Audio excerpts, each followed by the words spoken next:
Sawa, nimeanza live na check kama audio iko fiti.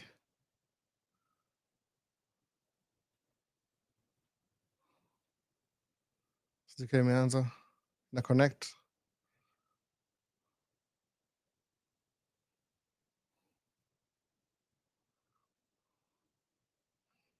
Nimeanza live basi.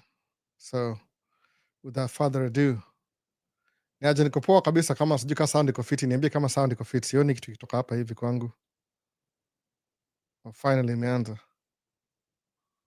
Skip. Let me show 3 iPhone mistakes made by old people. Sawa, nimeconfirm sound iko fiti. Sawa, niaje wase, mtu wa kwanza alikuwa nani hapa hivi kuanzia kulikuwa na nani hapa? Hebu nione. Kwame hata sijui yuko. Niko site watching from 254 today. Kwame vipi bwana, mse wangu wa wapi yuko hivyo? China. Ako mtaani leo. Alafu kuna Ochieng Miles alikuwa hapa mapema pia kidogo. Maisha State sisi tunapenda. Ochieng from Kitengela locked in kama kawaida. Alafu kuna Gadombi asema hello Albo. Niko poa kabisa mse wangu, niaje? Asema iko sawa kabisa. Sound iko fiti, that's fit. Mu confirm siku hizi kwa sababu last time kuna streaming alafu napata nimeenda halfway na kuna kitu imehappen. Sound imeharibika already. Alafu kuna what's up brother, it's been a while. It's been a while man. Nilikuwa jana fireworks show, utakuiona enda uone kwa ni wapi nimeipost. Facebook. Ndaipost YouTube baadaye fireworks. Inaitwa Minneapolis Aquantennial. Kamao Kibor, vipi Albo? Niko poa kabisa Kamao. Vipi kabisa. Hello brother, favorite Paul. How was your week bro? Imekuwa busy, nimechoka lakini I'm glad nimefika kwa weekend bana. Sometimes you just try to get to the weekend. Imekuwa struggle mazee kwa sababu kuna so many moving parts. Kimao Kibor sama sound iko poa. Hiyo ni fiti bana. Nachiki niko ndani, the sound iko loud and clear, following from Canairo. Clemens Lux, Lux. Iko hata sijaanza TikTok bado. Nafika TikTok polepole tu. Sound iko fiti, Purify. Vipi? Air Purify nishawasha. Sasa ni hada Air Purify iko wapi? Iko hapa hivi by the way. Sijui kama za show. Air Purify ni kubwa. Ndio show baadaye. Iko hapa hivi nishawasha already. Nifaa kunini nikuwa na hii kitu jana, hii background hii nikuwa nayo jana nikipiga photography kidogo hivi. Kuna wase fulani nafanyia kama free work hivi. Ndio nilikuwa nafanya jana. So yabidi ni tear down hii place alafu ni build back again every Sunday. Ni weird. But nimeget background nyingine sijaiweka hapa bado. Itakuwa permanent sasa. Juu hii ni flexible. Unaona? Nikamwambia hii ni makeshift studio by the way. Tuanze TikTok sasa. Unaona?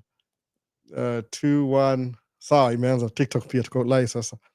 So nani akawapa mwingine? Kuna Charles Odongo asema hello Albo, niko poa kabisa. Kevin Kiplangat, niaje Albo, locked in. Bana go through my messages haraka alafu ndio tutaanza fiti kabisa. Locked in. Kuna Humphrey Otieno, niaje? Hii America nipe 1 year bro. Nitakam live kwa show. Sawa kabisa. Kuja bana, kujeni. Musema kila mtu akuje. Mimi sinaga ubaya na mtu. Kujeni hapa bana. Kuja mkdo mko wadosi kuniliko. No offense, hakuna jealousy, ni brotherhood. Naona. Kuna wasewaga na feel vibaya sometimes kuna msaka akisucceed. Nimesema hivyo. Kuna wase manga hivyo. Ogopa familia, ogopa sijui nini. Mimi sinaga ubaya bana. Wewe kuja, make it, kuwa successful. Nothing bothers me by the way.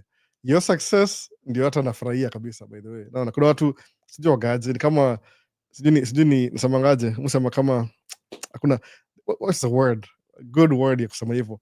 Kuna watu au wish ya wasema baya. So mimi sijui understand your concept. Why would you wish your friend? Kuna ile unakuwa envious of what somebody else is doing, alafu nafikiria if they can do it I can do it too. Lakini ukihate msee tu just because ana succeed, how does that help you? Unaona? Ile wasema kama is like unachukua poison unaikunywa alafu na hope best yako aukate.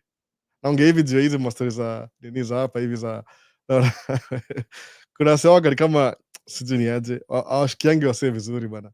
Mi sina ubaya na wewe, kuja States, make it, kuwa na domob kuniliko na kama kuomba do kama unipatia ideas pia, kwa sababu lemusema kila siku mi ni mse very average.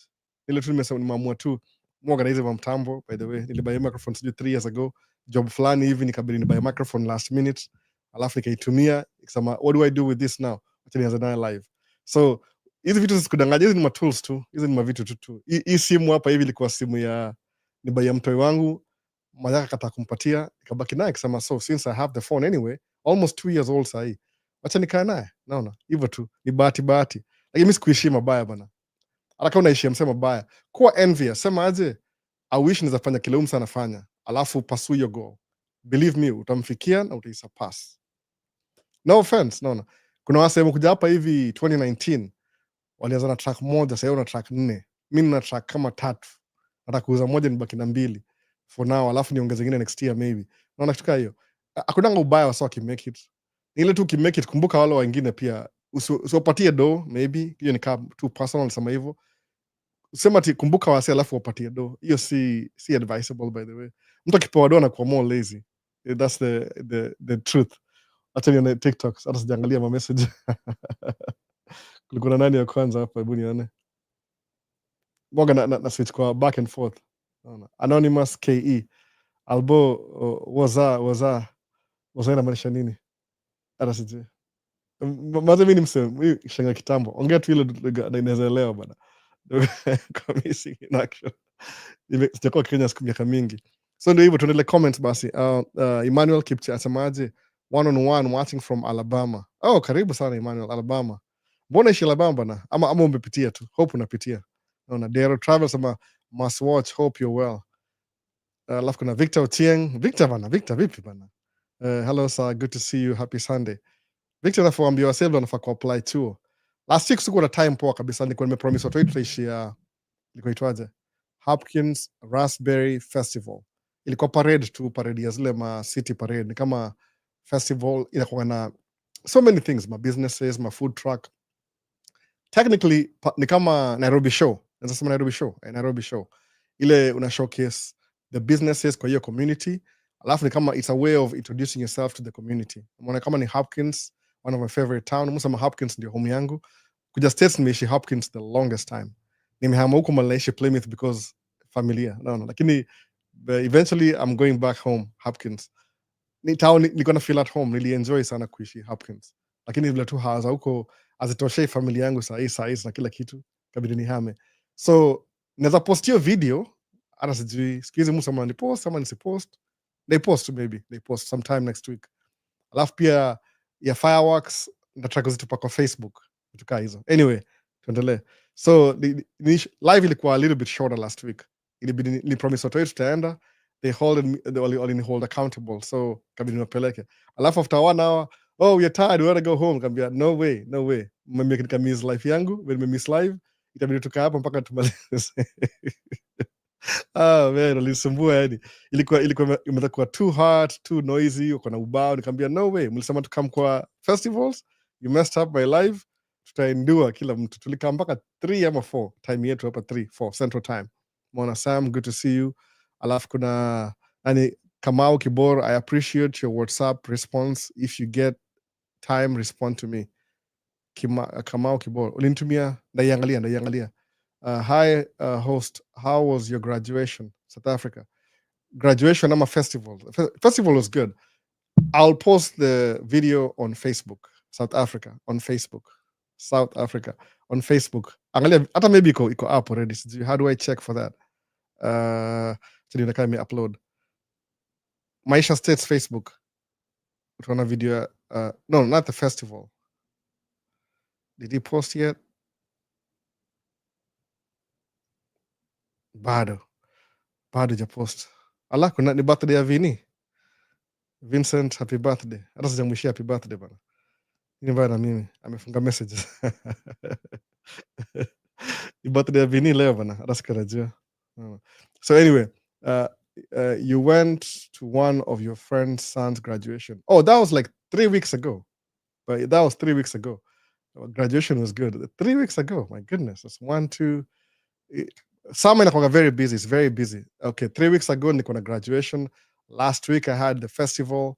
This week kuna nini? Today napitia, I don't know, but it's a little bit later today. Maybe after the live. Kuna enda place fulani pia. Kuna kama ceremony hivi, bridal bridal what? Bridal something. People are getting married. Young people are getting married. Naona. So kuna bridal shower, I think so. So mambo vipi Albo, sauti mzuri, video nzuri. Sasa nitumie hiyo t-shirt mtu wangu nimeipenda. So natua tu so nafanyaje? Nimeipata leo, nilibaki kitambo sana. Ilikuwa nini? Ilikuwa hata sikumbuki nini. Nimevaa tu. This is the Milwaukee Bucks. Yeah, Milwaukee Bucks. Sawa, tutaona tu. Tutaona na kutumia. Sasa natumaje sijui. Naona. So, hii shati nilibaki kitambo sana. Waliwin lini? Which year? I don't even know, man. Milwaukee Bucks something. Basketball team. No, ni black shirt alafu iko na logo, lakini ni poa. Move a black because of aesthetics. Kwa hii nini nimeamua kuvaa tu black full time, that's why. Kuna msema hata sijatumia ile shirt ingine bado, in Middle East nimekuwa too busy. Anyway, tutapanga tu, tuma WhatsApp, tutapanga tu. Watching from Michigan, jambo leo GSK, karibu sana mazee, karibu sana. You went to one of your friends au sasa, so hata sijafikia tuende kwa comments haraka haraka. I watched the calm vibes of the Marcus car transition into spring was so peaceful and refreshing. Oh, hiyo video nili make April 9th. Alafu I had so many videos, alafu nikasahau kuipost. So yesterday niko na try I record all my videos, alafu nazisave kwa hard drive. Nazisave to whatever. I'll use them later. Kapata sikuwa nimepost hiyo. Ilikuwa hata iko complete already. Kasema, oh man, nikaipost tena. Ilitwa Lake Demarcus car. Iko hapo Minneapolis, kuna a chain of lakes. Kuna Lake of the Isles, ishatembea huko kwa winter, kulikuwa Frozen Lake, Lake of the Isles. Alafu kuna Lake Demarcus car, alafu kuna hiyo lake ingine nimesahau jina, Cedar Lake, alafu kuna moja nimesahau, Lake of the Isles, Demarcus car. Man, nimesahau jina. But there's a chain of lakes in Minneapolis, karibu na Minneapolis kabisa. So right now summer imekuwa too hot, iko extremely hot. Hata nimeshinda kwenda outdoor. Muenda kidogo tu alafu namaliza. Tuko ndani mbaya. Respect from Winnipeg. Big boy kwa Winnipeg. Karibu sana big boy, na kuna TikTok. Nachungulia tu kwa hii peripheral. Kuna simu. Hata sijaanza story bado. So kama ulipanda hiyo video, that's good. Naona hizo ni video mfanya tu peke yangu, nasema should I? Naona hivyo tu. Sometimes we're gonna feel niko mzae, took a break from work. Always good to see you. Victor Ochieng alisema something last week. Kaona plan kuja States kusoma. Apply nini zinafunguka by when? Zinafunguka ni August, ulisema August. Atarepeat tena. Niambie tena. Victor ako nini, ako University of California Berkeley. Na sio wangu Victor. Watching from Germany. Karibu sana Kiki. Nakuona. Watching from Germany. Hata sijaanza story bado. Okay. Kuna Keith Adrian asema just a question, your sub count went from 909. No, ilikuwa to 901. Don't know if you noticed. No, ilikuwa 909. 909. I know exactly what that is. 909. It was not 909. Okay, it was 909.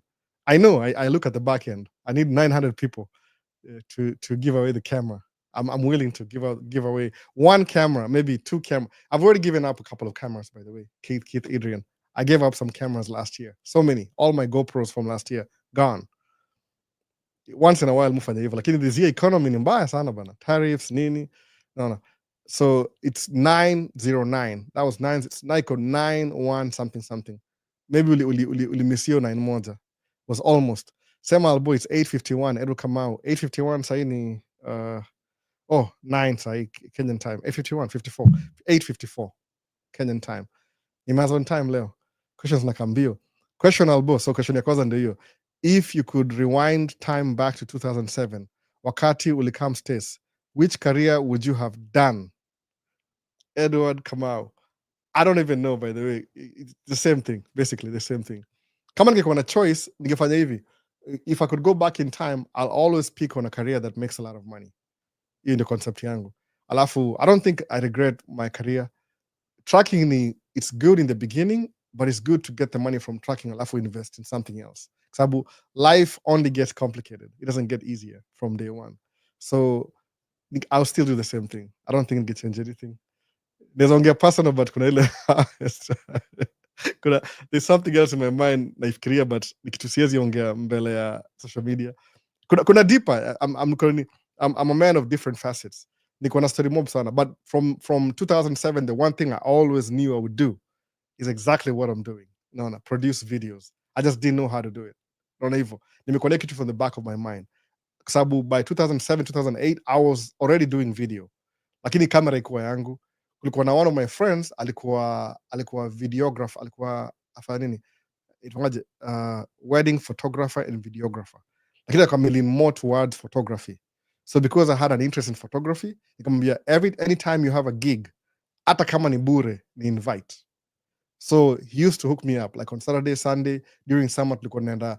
I do video, he anafanya photography. So see, by coincidence more gonna do video, see coincidence. I always have in the back of my mind. So the one thing I wanted to do ilikuwa produce film. That was my main thing. That's what I'm gonna admire nani Victor Ochieng do. I go exactly where I wanted to be and I do exactly what I wanted to do.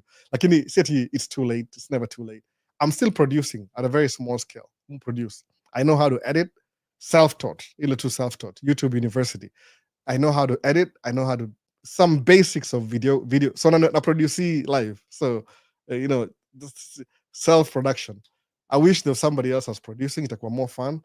But nimegundua produce video, you need a team. It's always good when you have a team, because vile think ile perfection yangu, everybody needs to man one camera.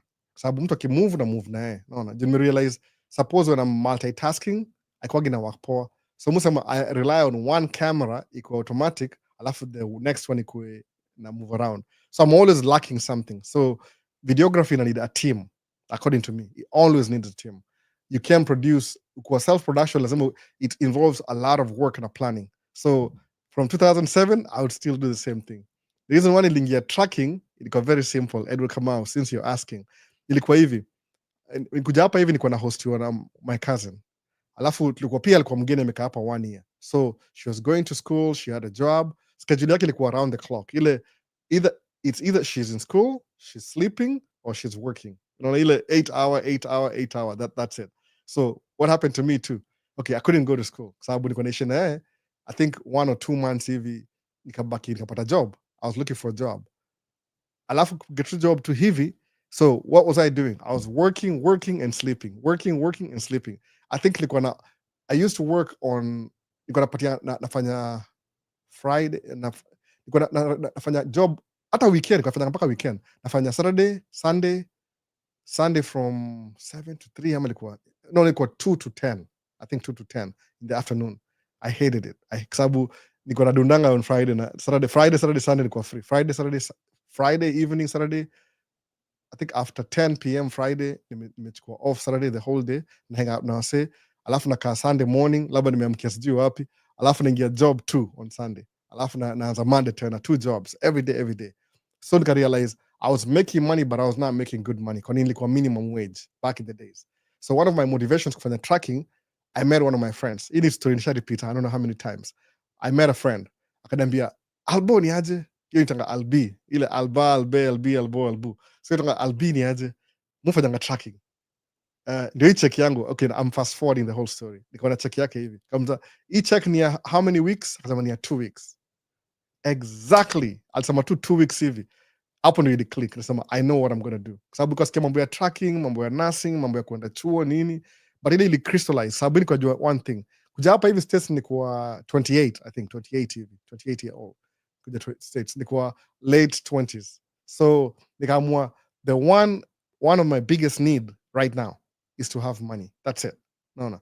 If I have enough money, everything to streamline. Nikasema naingia tracking. So how did I start off? Ilikuwa tu hivyo. So nikaanza tracking over the road. It take 2 years over the road as a driver because I had no information. Ndio huwa namfanya hivi because I know a little bit of videography na nimemaster kuongea na microphone. I can do a video. Nimusema I'm sharing this. Ndio somebody else out there anaweza cut off ile learning curve yake by 2 years kama mimi. Sababu the 3rd year nikakam local job construction. I wasn't even worthy to be hired by a local company. Local companies out like a minimum 5 years experience, no accidents. So ni perfection. Of course, they pay a little bit higher, but you have to earn that pay. so hata sikuwa na right ya kupata local job. What happens ni ile one of my friends akanipatia truck yake, nikaanza na yeye, ikaharibika. Best yake moja Mnigeria akasema anza na mimi pia, nikaendesha Nigeria the whole season. Ilikuwa 2011, so nikaona I can do this. 2012 nikabuy truck yangu, the same truck I was driving as a driver, nikaibuy. Nikaanzia hapo sa as a new beginner business, nothing, no knowledge. The first year nili owe taxes 22,000, didn't even know what I was doing.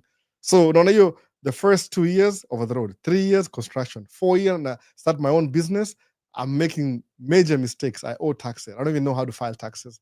2020 iko 12 nikaanza kampuni, 13 nikajua kufile taxes.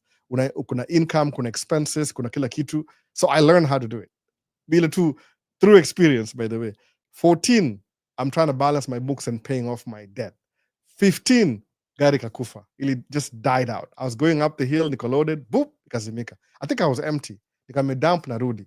Na hiyo job kabisa, I know exactly which job was. Nikafanya job kwa airport kwa military base, ile Minnesota National Guard, sijui ni air division something, nimesahau 58 or something 59, ni airborne au kwa ile mali au ilitongaje, apron ni pale kuna hangar mali ndege zinapakiwa, so kuna rebuild hiyo apron ile nje tu ya hapo kwa hangar hapo nje. So nika dump load, when I was coming back truck ikakufa. But I worked that job for 2 weeks, nilikuwa na check ya karibu $11,000 coming through, truck ikakufa. But I knew I had money coming through, so after a while nikalipwa that money 11,000, nikatoa down payment kwa $4,000, you need no truck ya 20,000. But my second truck ever, 2015. From 2020 ile kugonga ukuta ile, my own mistakes and everything, that's when nikaanza kudu nini. From that time 2015 mpaka leo sijui kanishikwa broke tena, I don't think so. Maybe mulus pesa back and forth, lakini ilikuwa too straight. But that's not the whole point. Back to when I was a driver doing local work, 2012 before nianze kampuni, 2011, that's the first time nilikuwa na enough check ya kurent my first apartment. Naelewa, January niliingia kwa papa January 2021, for the first time my own place, no roommate, nothing, just me alone. Mimi na kitanda yangu na couch moja, no TV na DJ system, because I had the DJ system, na zile bag ni traveler toka Kenya, that's it. Nilikuwa na yani, niliingia kwa apartment yangu, sikuwa na bed, I had a sleeping bag for the first time in my life. Nilikuwa na my own apartment sababu I could afford it now. So Edu Kamau, mi nakambia kweli kabisa, the most important thing according to Mimi, my own personal experience, is just to have enough money. If you have enough money, it will fix everything. By the way, ile tu basic, it will fix everything.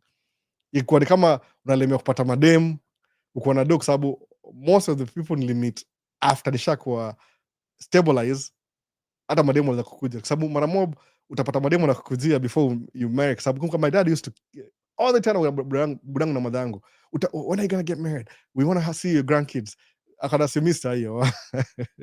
Though nilichelewa, my first kid was born when I was 32, so nilikuwa a little bit too late.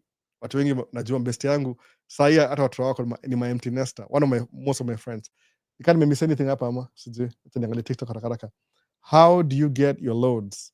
Hapa ndio niko sasa. Okay, mu sign up na broker, na karibu 6 brokers, na sometimes local jobs. You have to hustle, lakini less nini hustle ya kuwa na brokers. Ukisign up na brokers, they get the job, they have jobs lined up, so you wanna pick and choose. Naona kama hapa tuko na broker kadhaa, so when you buy your dump truck, the first thing, sign up na broker as many as possible, alafu ndio pick the ones you think pay better, they have better terms, they're respectful, alafu naanzia hapo. Kama huwa kuna kampuni moja itwa MBE au ni mabroker pia, they have their own jobs, they have other people jobs, so move fanya job most of the time.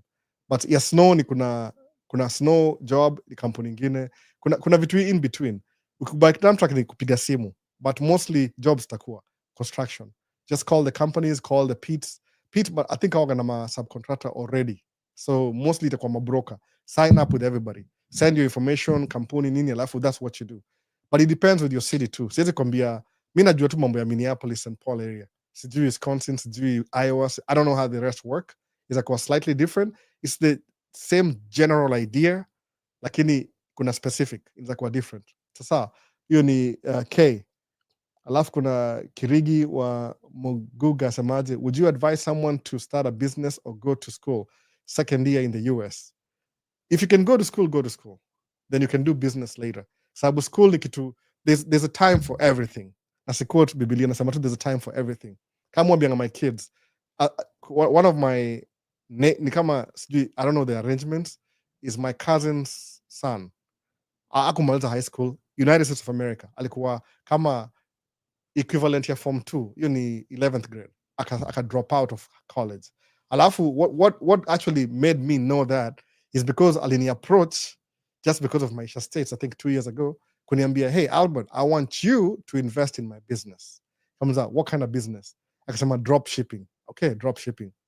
Okay, how much do you need from me? Akasema I need $10,000. Nikamuuliza umeenda kwa bank? Sema, oh yeah, went to the bank, wakaniambia I can't qualify. Kamuuliza, oh, so if the bank iweze kupatia do, you expect me to give you money? No. Nikamwambia hapana. Okay, so niko na realize ati I'm not gonna go to school. Nikamwambia mimi, the best thing for you to do kama uko between age ya 0 to 18, advisable enda shule. Kama uko between 19 and 25 na umekam states uko 2 years, Kirigi, na kuna mtu you can go to school and work and manage everything, go to school first. Kwa sababu mimi nimeanza life kama niko 28, so approximately kama uko 20, ingia get a 4-year degree by 25, umaliza na hiyo degree. Kwa nini? Degree itakuwa, if you go into business, at least you have something to fall onto in case your business never works. Sababu business ni hard in the beginning, unless una blueprint kama mimi nikwambia sasa hivi utasucceed ukifollow tu ile blueprint yangu. Lakini kama if you're a little bit older and you have kids and life happens and umeanza maisha, maybe school is like option 2. Wazingia business kwanza so you can feed your family.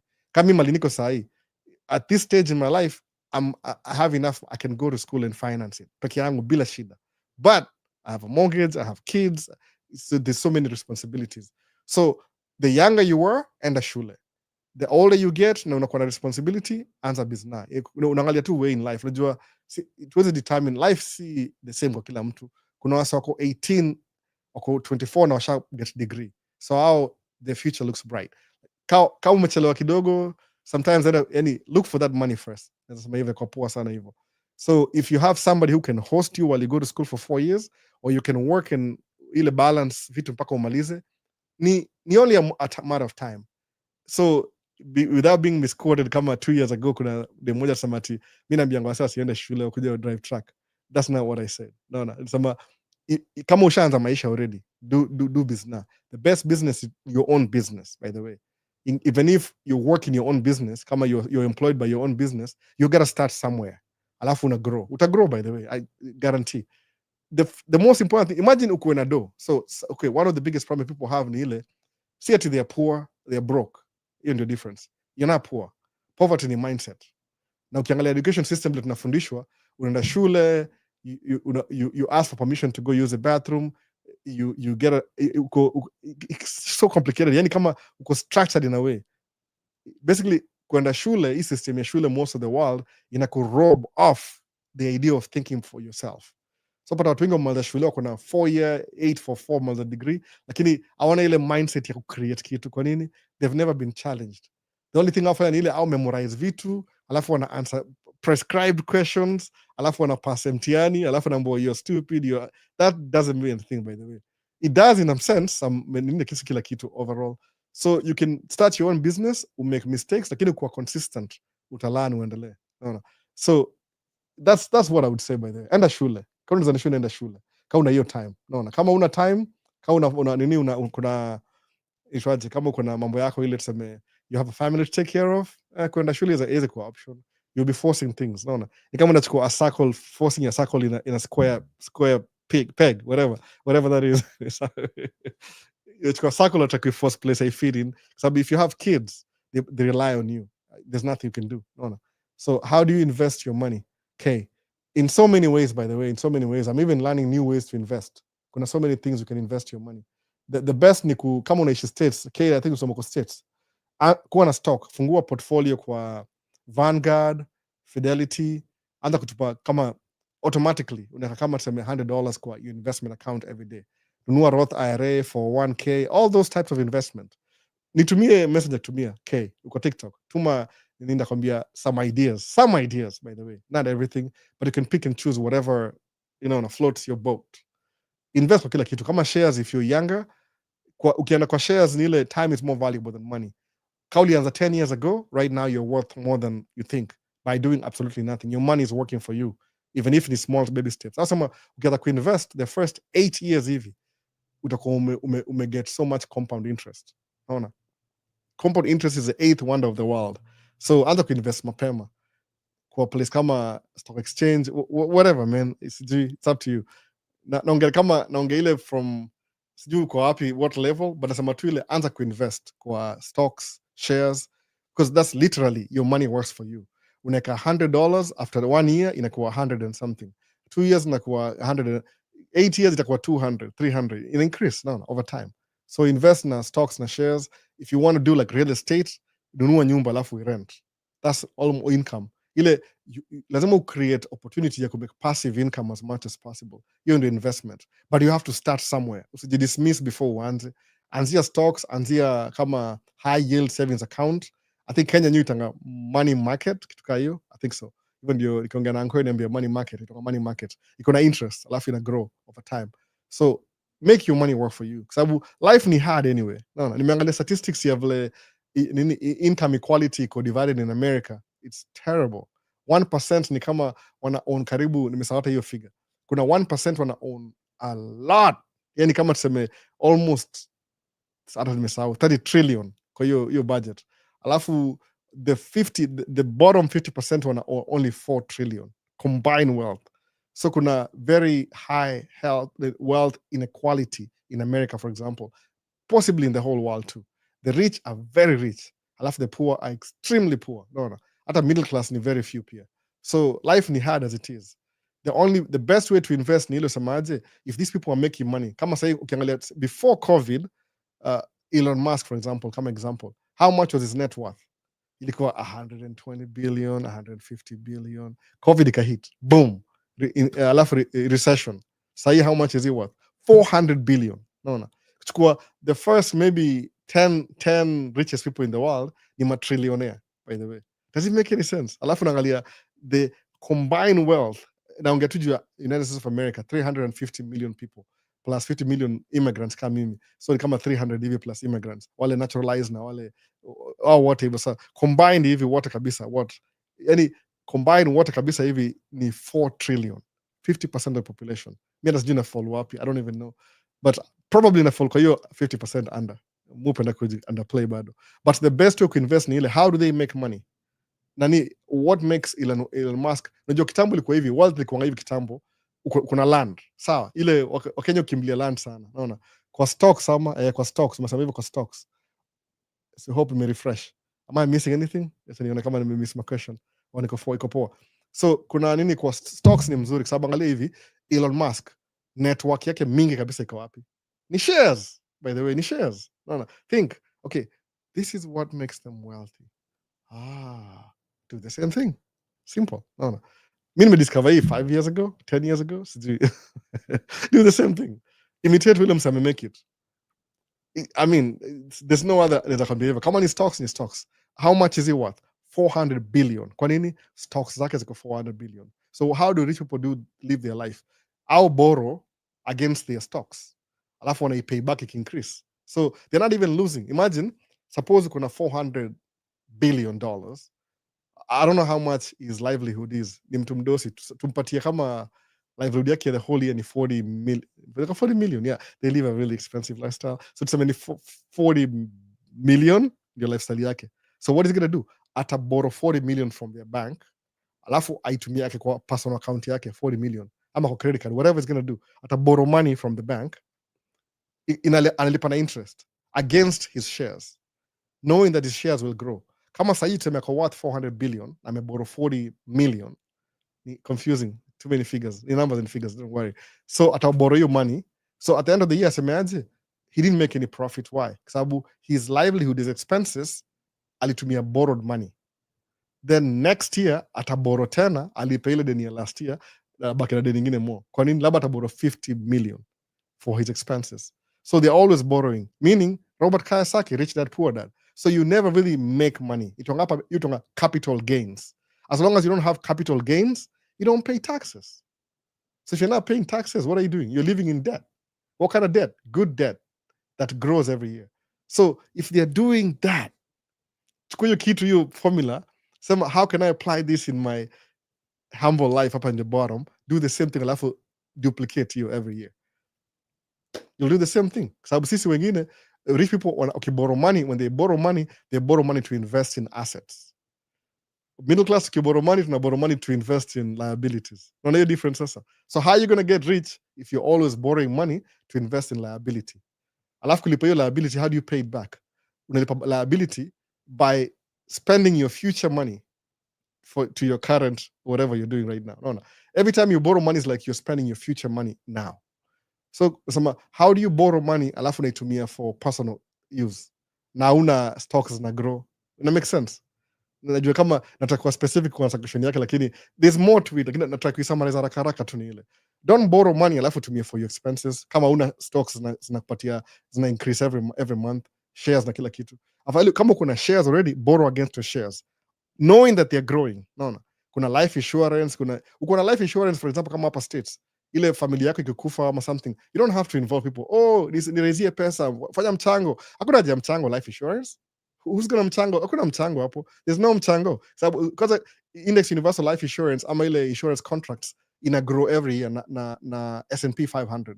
That's why it's very particular na S&P 500 because mu invest uko pia S&P 500 because ile ombo index kwa life insurance. So wait a minute, what's the actual index ni hapa?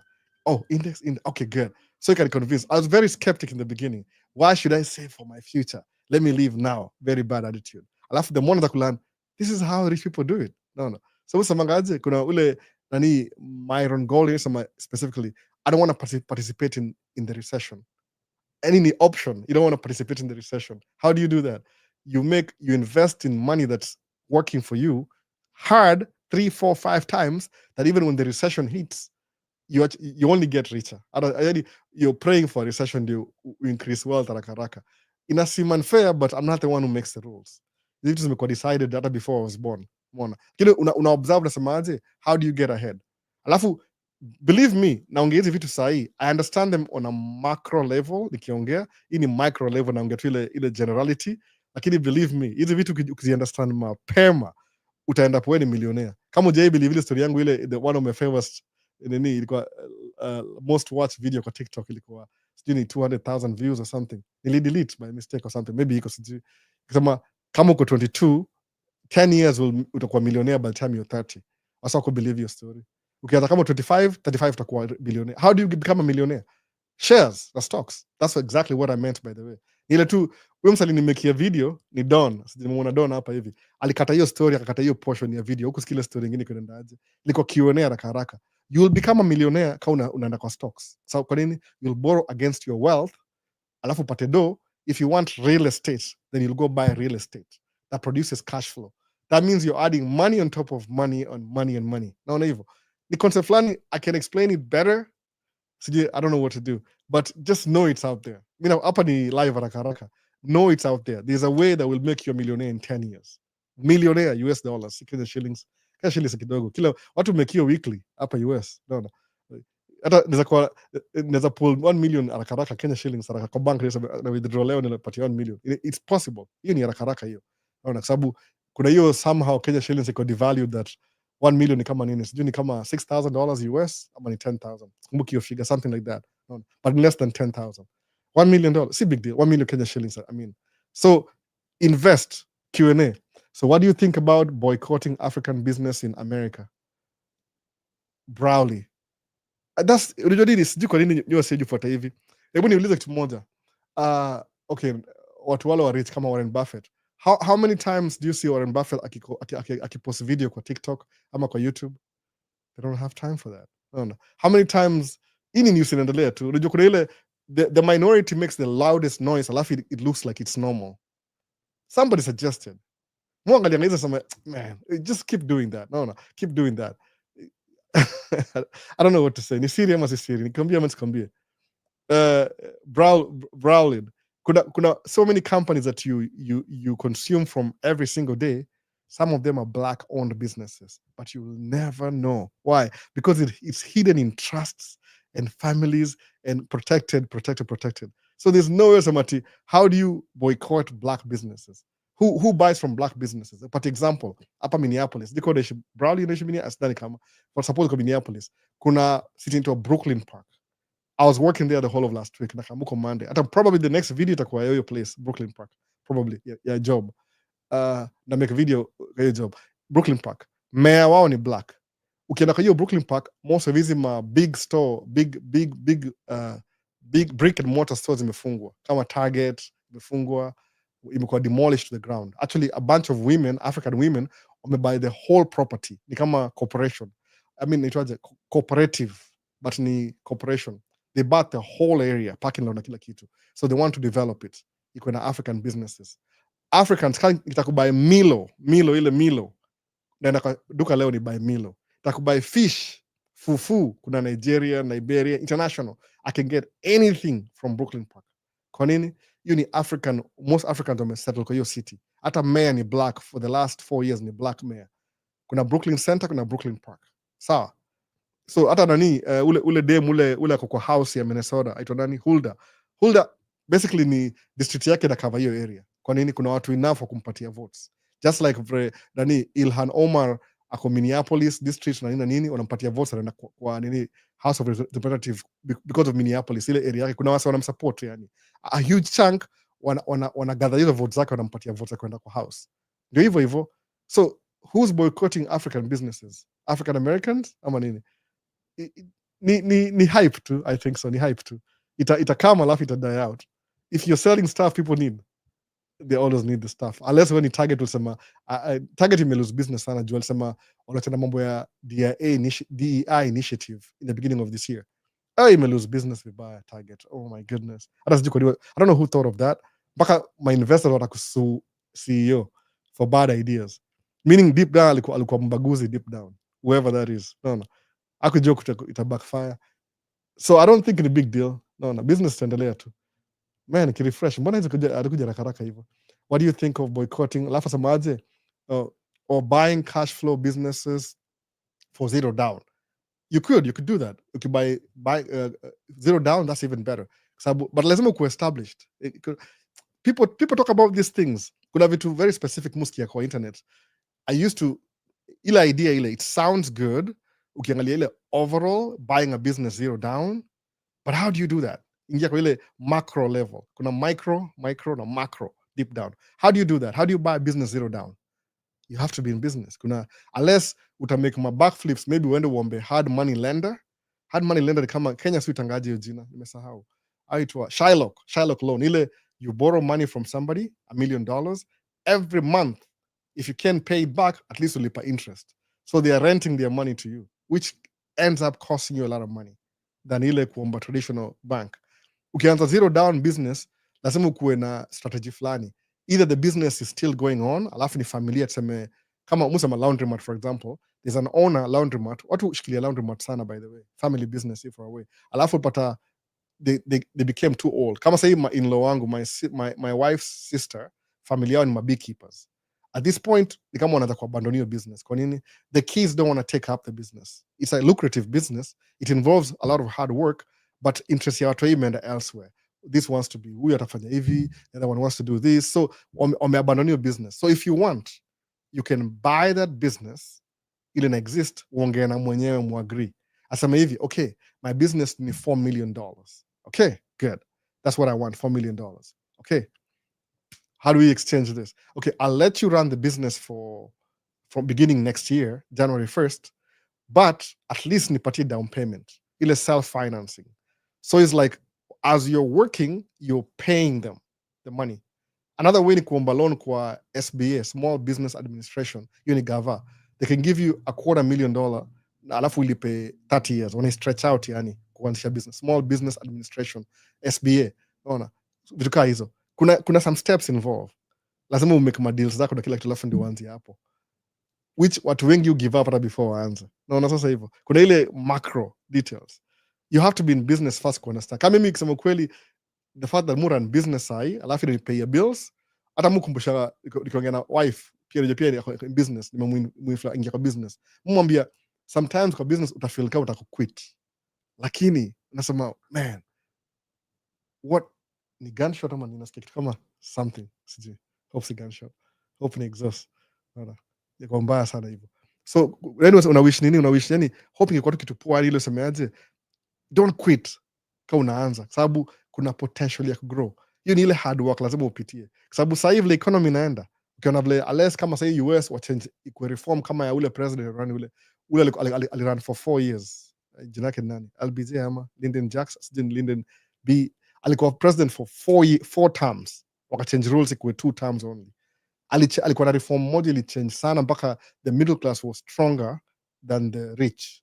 Tax ilikuwa 70% from 90% to 70%, so the more money you make the more money you pay, naona ikaisha, wakachange to 23% ya Trump.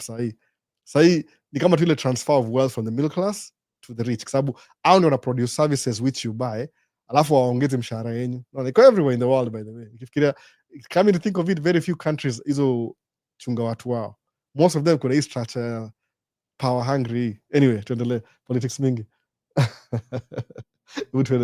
What do you think of boycotting? Nimesema hivyo, ongelea geo stocks, how do you buy and how it grows.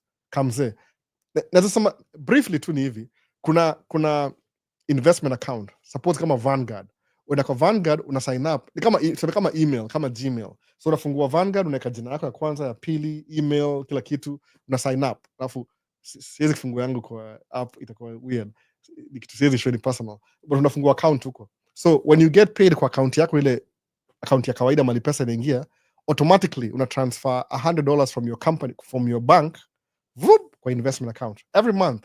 Jiweke kama the third ama the fourth hivi, jumshahara inaingia end month for example, ama kama ulipo every 2 weeks, set a date like every month, whether you're doing it or you're not, it doesn't matter.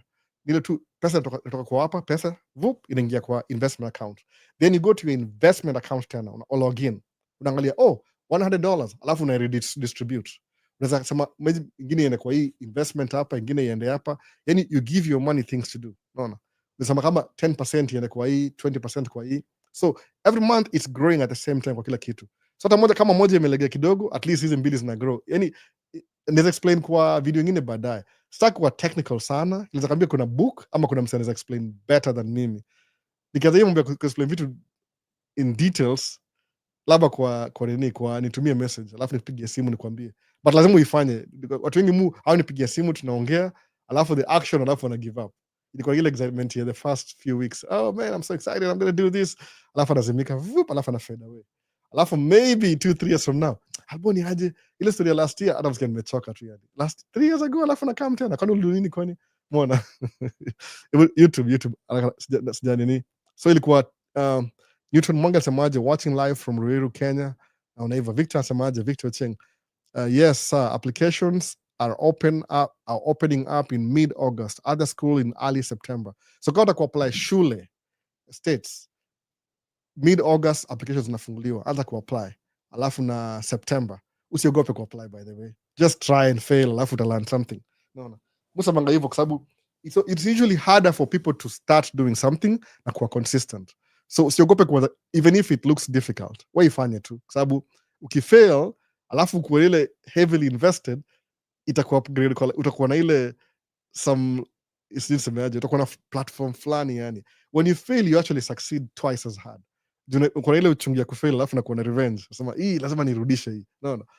Ukifail you will succeed sometimes just based on the way characters za watu behave. Very few people want a kitu alafu wana stick to it mpaka the end. I think percentage is very small according to psychologists.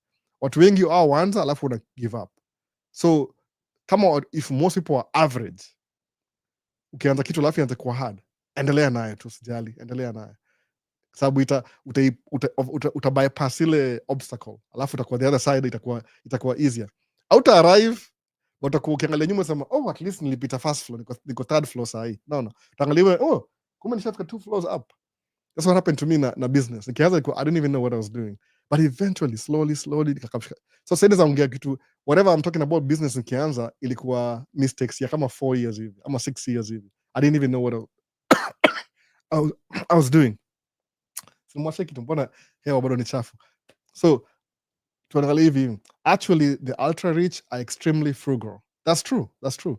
Ukiangalia watu the rich, hata kununua gari ni big deal, by the way. It doesn't even cross their mind. Watu sikia vile nimesema hivi specifically blanket kama za buki kitu. Watu the rich, they always when they get money, I'll buy more investment, which is weird for an economy, sababu kuna watu claim au semaje kama ni policy moja ya Ronald Reagan Republicans from 1980s. Na I understand more the more I look into it. Nikoga hivi, alisema give the rich people more money, so when they get more money they will create more opportunities, so then jobs will come. Okay, sounds really good on paper, right?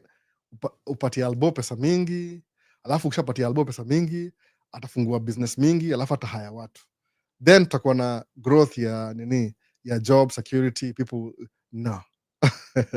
Kukua rich kuna ile mindset fulani, you're so frugal that every time you make money you invest, make money invest, make money invest. So yani musema in terms of government see business, by the way. You do business but it's not a business, kazi ya government kuchunga the citizens, wale wako jurisdiction ya government. So government ikiallow middle class ikuwe na pesa, they have more money, what happens? GDP na increase. Ile tu kuna a twisted form of government sijui hapa states, ile tu chapa inakuwa channel kwa watu wadosi peke yake, naona watu maskini. Hata Kenya ni, I think ni the same thing everywhere, ile gap between ukibuild middle class. Mi naamini hivyo, by the way, you don't have to believe me, ile tu my analysis. Ukibuild, suppose kama mimi nipatie, mi ni middle class, by the way, mi si super rich, mi ni middle class.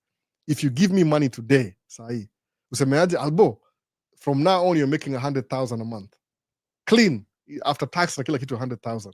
What am I gonna do? Default middle class people, I'll take my kids to an even better private school. I'll get a bigger house. I'll buy a bigger car. I'm gonna be eating food in the most expensive restaurants. Not even. So it doesn't make any sense, but most people will do that. You know yourself. Nimusemaje, ukianza kuingia, if you're trying to make money alafu una create wealth, lazima ukuwe frugal. Freddy Tech amesema hivyo, frugal kabisa. Ile every time you make money una invest kwanza, alafu kama invest kuna cash flow, then you buy the liability from the asset, the income from the asset, then you buy the liability. That's how rich mindset thinks. Lakini watu wengi middle kama sisi napado hivi, boom boom boom, una spend kila kitu. That's the majority. But the advantages ya people spending money in economy yote at the same time. Kwa nini? Because everybody's spending, money is flowing. Naona kila mtu anakula out, kila mtu anabuy, kila mtu ana drive. Unaona inakuwa yani, I don't know why that's really strange kwa watu wengine, ama wanakuwa so selfish, sababu ile rich mindset, when you give them money wana invest. Middle class, you give them money, they spend. Spending money ndio run economy, by the way. Kama hapa America, US ni 70% of the United States of America economy ni consumer spending, alafu na wakazia uongeze mshahara. What are you trying to do? I don't know. Do you want everybody to do business? Too much competition. No. Kuna services to decline. But hiyo ni on the general aspect. Nimekamkuwa na study kitu nikiangalia hizo debates za politics juzi. That's what it is. Mimi ukinipatia dosa hii kusema kweli kabisa, hata nakuwa nimemiss questions mob. Hebu tuone back. TikTok iko active ni aje? Or buy cash flow businesses for zero down. Onyesha picha hivyo. Ongea about stocks. How do you buy and how does it grow? Ina grow na percentage, every interest ina grow. Whatever money you have kwa stocks ina grow. Kama S&P 500 is like a basket of 500 Fortune 500 companies na stocks zao. So you get a piece of each stock. Of course utakuwa na Facebook, Meta, utakuwa na Apple, utakuwa na Nvidia. Hizo ndio top ile. If you want you can buy Facebook individually, but kumbuka sometimes things become irrelevant. Before Facebook kulikuwa na ikotangaje hiyo social media, nimesahau jina. Before Facebook ilianza ikakufa, unaona. So sometimes hata ikikufa, kama uko na a basket of stocks za Fortune 500 companies, hata mmoja kidunda leo itakuwa replace na nyingine, utabuy hiyo stock mpya, you're not losing anything sababu kuna diversified, unaona. Ina kama ina grow sama consistently. S&P 500 you grow by 8% in the last 10 years. I lose, ina grow. You and hivi ina lose, ina grow, but eventually ile tu accumulative 10 years itakuwa grow at some point, sawa, or lose, you're not losing, ile tu za kawaida hivi, unaona hapa chini hapa ina it's not really smooth. So ndio hivyo, actually the rich ulishamaliza hivyo. So what's your opinion about buying businesses from boomers and building your own business from scratch? The chemist, if you can buy from a boomer, do it, because the boomers are getting old. I see it every day, by the way. They're selling their business. Muona hapa wengi sana. One of the richest middle class in America ni baby boomers. Niongea about kitu last week. Boomers ni wale after the Second World War, ni about the Second World War. America had so many kids to reflect, wale walikufa kwa war. So they replace na generation fulani tonga the baby boomers. Now they are retiring, wako old. So they're still holding, wako na manyumba, wako na businesses. So if you can buy a business from a baby boomer, alafu uipatie life uendelee nayo, you'll be okay. Naona the chemists, the boomers are retiring and already have proven businesses which can sell, which the seller finances. Ushajibiwa hata bado uko construction Maisha states rice and beans, yani kwa construction bado sija change bado, diversify investment bado niko tracking nipatia do poa sana. I don't know anything else I can do, sijui, I'm yet to, naona ziko lakini zinataka more time juu mimi na watu wengine ni ngumu ku change, naona it's from now on I'm a full-time YouTuber alafu nakuwa homeless juu how am I gonna pay the mortgage, naona nakuwa homeless. So ni reality check, naona maybe there's a wish to buy a bigger house jiko nini, it's always a desire back of my mind, niko na more man cave, naona salamu tu kuwa na Sunday poa kabisa Ian. Oh, poa nakuona Ian, niaje kuona Ian, naona what do you prefer between Vanguard, Fidelity, Charles Schwab? Sijui kwa nini mu favor Vanguard kwanza, don't na Fidelity bado, nafungua Charles Schwab sometime this month or next month, but iko na Vanguard na Fidelity already account. I don't know why I favor Vanguard. Kuna mse fulani kisana stacks of steady mob, there's a guy alinifunza na Vanguard kitambo hivyo tu, nimestick nayo mpaka one of my nikisoma, kuna mse fulani aligive lecture mahali in an organization, alikuwa anafanya kazi Vanguard, alidescribe yani alinigusa, yani I was sold out. Me very easily moga sold out. See, very easily if I learn a concept ile nasaidia mtu immediately mwanza kuimplement haraka even if I'm not sure, alafu naendelea naye, alafu 9 times out of 10 hizo venture hizo succeed. By the way, angalia na meet my friend, he's doing tracking local, ameniambia Albo, hii ni check yangu ya 2 weeks, niko na 2 weeks 2 weeks. Okay, that became my goal, kusema pia mimi ndafanya tracking, niingie shule, do job for a while, but experience, then I'll buy my own track. Took me like 3 years to do that, which is too long, by the way, but what's the rush?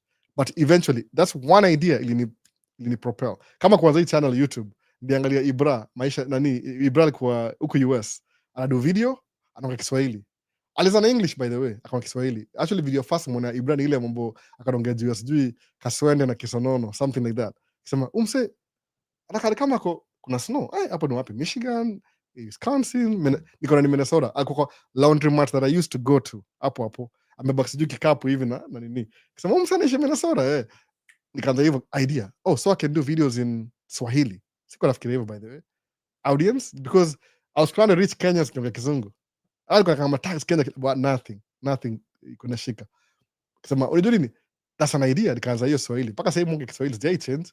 Kuna some change, sometimes they're evolving. Mimi understand, najua hivyo, najua ikibonga na mabesti yangu kama Sheng nini bas ile Sheng yangu ya 1980s nishambo hivyo already, una consistency unaendelea tu naye, alafu una learn pia, una learn vitu mpya, so it's easier for me ku evolve kama ningebaki ile exactly where I was alafu singe do anything style change. So get idea more kuifuata immediately. Kama historia kwa Kenya, the best place kwenda ni Middle East. Guess what? It is. Niambie story, kuna Paul alikuwa na Paul before atakuja States, by the way. Believe it or not. Nilikuwa naongea na Paul before kuja States. Sikiza si job na yeye. Tadi job na yeye. Imagine hata before kuja States. Paul, kwa tupiga naye simu, naweza show evidence, anajua, labda namuita aambie testimony mwenyewe. Ni vile simu sawa kamera sana pia. Nimetry kumconvert, lakini he has too much going on. Anyway, atakuja tu one day atakuja. So mwongea naye kama akaniambia, ambia wasio waende Middle East, kuna opportunities. Nikapata one idea. sema okay, I will sell this idea. Kama una dona kwa Kenya na umekwama, enda Middle East. Kwa nini? I don't have the solution to all your problems, lakini ukiona kama kuna njia mpenyo mahali, unaifollow through. I mean, what do you have to lose anyway? Ukienda Middle East uongeze jido yako kidogo, sina kupatia more opportunity. Nikapata kuna wase wengi, hata nimesahau majina wengine, wase wengi. Wase wengi walitoka, they've been in Dubai 7 years, wamake dough, wameona maisha, imewafundisha ile kuishi outside Kenya while they are making money, si ati wako broke wanakula ngumu. Alafu nao kutransition inakuwa easier. Ukienda UK wanaingiana, the States wanaingiana. Paul ni hardworking mbaya. Amekam States exactly 1 year kuna CDL na drive truck. Exactly. Alisetia goal yake akasema ni hivi na hivi. So kile msumbua sasa kuna obstacle mmoja, anamwambia Paul, inabidi ubuy truck yako. Unaona? Sijui kama ameanza kurelax kidogo ama kwa period ile amestagnate kidogo hivi, but namwambia Paul, buy truck yako. Namwambia utaniambia, you'll tell me. Unaona? Ukigeta idea moja poa, anza kuimplement immediately. Ukifail sawa, at least umeianza, kwa sababu most people hawataanza. Average people will never start something new. Sikudanganyi. Mimi average, including me. Naona? So nijifundisha hivi, do it beside yourself, beside your emotions. Just do it. Sema takuanza YouTube, useme ati video zangu ni boring, washa camera and nasema example ya YouTube, do hata bioga hata na kudu YouTube every single time muka iko live mogopa. I feel like ile lazima ile uoga ikupite kwanza, alafu ndio sasa nitulie. Bora sasa Q&A ndio nisaidia, but moga niko tense yasema wow, I wish uone ile before ni record, ile recording ile before nianze, before nifinye live. Moga kama nasema niende, ngoja nacha kila kitu, nasahau one thing leo, hopefully just sahau anything leo, at least in a record. So how do you I think go about investing with Robinhood as a beginner? Justin, hata Robinhood anza naye. Mimi niza na Robinhood 7 years ago, by the way. Iko 5 years ago, 7 years ago. How old is my account? Tanione. Robinhood. Robinhood na Acorn. Nilianza kama a couple of years ago na hizi mbili. Anza hata na Robinhood. Kwa nini? Familiarity. Itakupatia ile, understand how things flow. Unaona? It took me a while. Kuna book ya nimesahau jina lake tena. Ramit Sethi. Akona book inaitwa I Will Teach You How to Be Rich. Akona YouTube channel. So ukienda kuona nini yake channel yake sahi, because you produce content pia, go back kama 3-4 years ago. Unapata more information about investing. I think akona mahali video. Ama nitumie message nani huyu? Justin, tuma message kwa TikTok alafu nakutumia link. Umuone huyo mse. Enda watch wholesale yote. Usipo understand niulize, mimi nishamu understand. Nime go through nini yake material yake for a while. Hata nina hiyo book already. Iko somewhere in the house. Sijui ni wapi. Sikize movie cha book zangu juu mtoi ni tornado. Anaharibu kila kitu on site. So nimeficha everything. Hata sijui mali books ziko, nimezificha mahali. Yani sema let me put them away until she's old enough. Ameharibu vitu mob sana. So hiyo book niko nayo inaitwa I Will Teach You How to Be Rich. Jina yake ni Ramit Sethi. Kama hujui mambo ya investment, anaongea in terms of as an employee, but I mean you're smart enough. Hata kama wewe ni businessman, you can use the employee mindset ya huyo mse, we convert to kufanya. That's what I did, by the way. So this is a really good idea, I'm starting tomorrow. Nikaanza mse 3 years sahi tangu nianze hiyo story. No, 3 years sahi, kuna 5 years, kuna 3 years na kuna 7 years. No. Bado new idea, naendelea tu bado. So what do you think about enrolling in Vanguard Digital Advisor? I don't know much about that, but you could. If it pays you, Pioneer, if it pays you money, just do it. No. Think. My refresh page tena. What am I missing? In Vanguard Advisor. You can do it. Just do it. Just like a stepping stone. South Africa. Get your conversation manzi happy. Hata mimi tunawasiliana and I still niko Qatar, but one day tutakutana huko bro. Kabisa. Huko Qatar. What do you see in Qatar? Very extremely rich people. Wanakuinspire najuliza, kama msana endesha Lamborghini ya 600,000. Wow. Na mimi hata sina 600,000.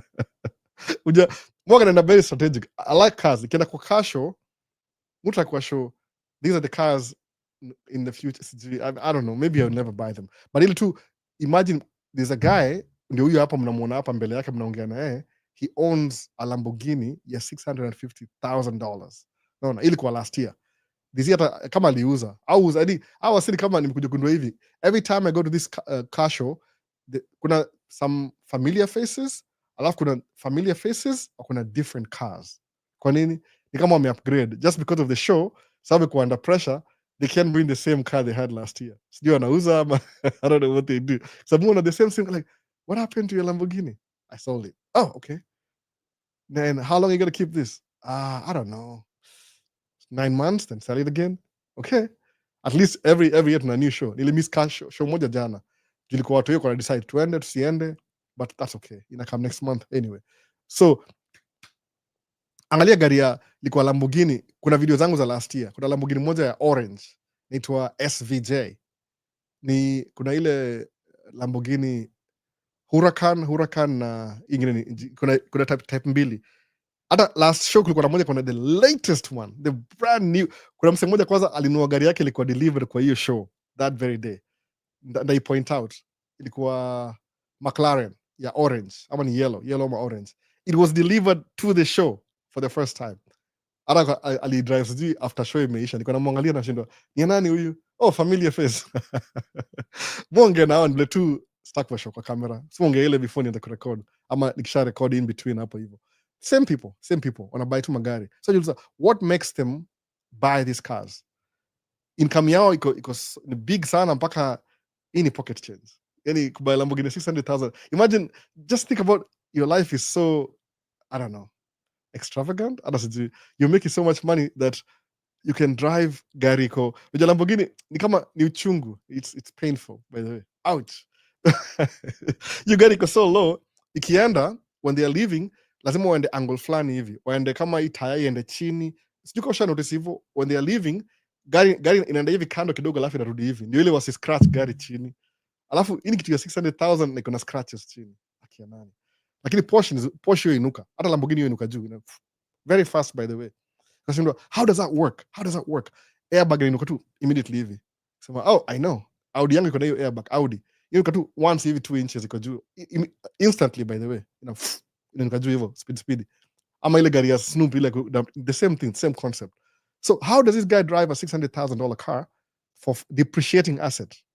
Kwa sababu maybe ni 650, after 1 year inakuwa $500,000, after 2 years inakuwa 400,000, after 3 years inakuwa 250. Ina drop, ina lose. Juu ile iko hyped up ndio ile tu, maybe ni tax write off. How do they do that? Can I do the same thing too?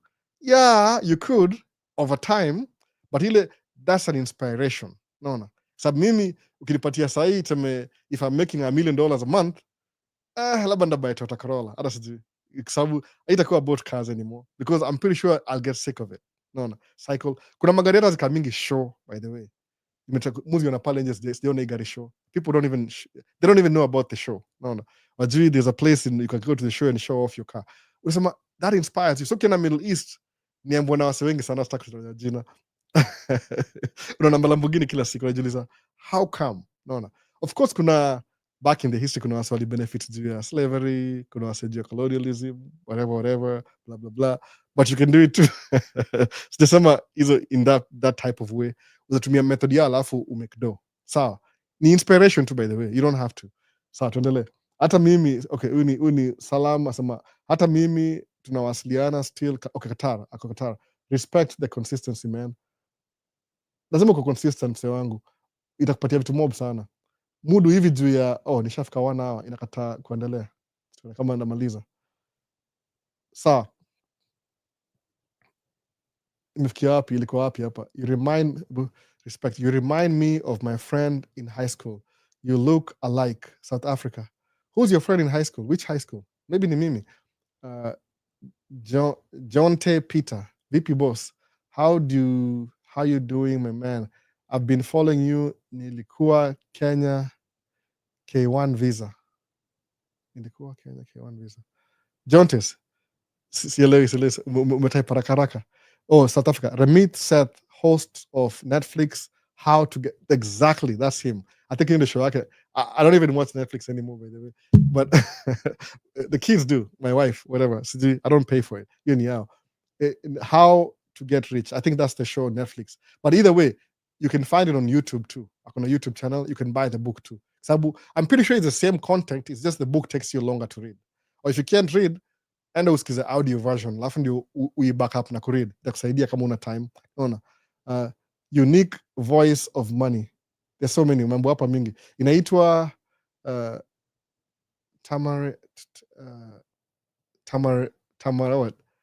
Tamarario Lambo 2020. Hata sijui jina. Okay. Italian. No. Cleaning business, any idea? Musty. Cleaning business is good. Nasema hiyo ni hustle mingi sana. I think so. Sababu you need to hire cleaners. One of my friends alikuwa cleaning business. I'm abandoned, by the way. Iko na so many. You can start. I'm not ruling it out. At least kupatia ile baby steps, ile environment ya business. Don't say what about. Start. Alafu ujue ugumu wake. Alafu guess what? Itakulead to the next step. How do I make this easier? Sababu uzuri ile imesemaje, a majority of the population when it comes to taking action, watashy away from taking action. Sawa. What makes you unique, stand out? Nile, you start a cleaning business, you actually start the cleaning business. Una go through month 1, month 2, month 3, month 4, month 5, month 6. Una look back and say, man, I'm so tired. I'm always scrubbing floors, whatever you're doing. Lakini guess what? Compare na ule mse ule alikuwa ana procrastinate 6 months ago. I'm going to start a cleaning business. Alafu I'm procrastinate.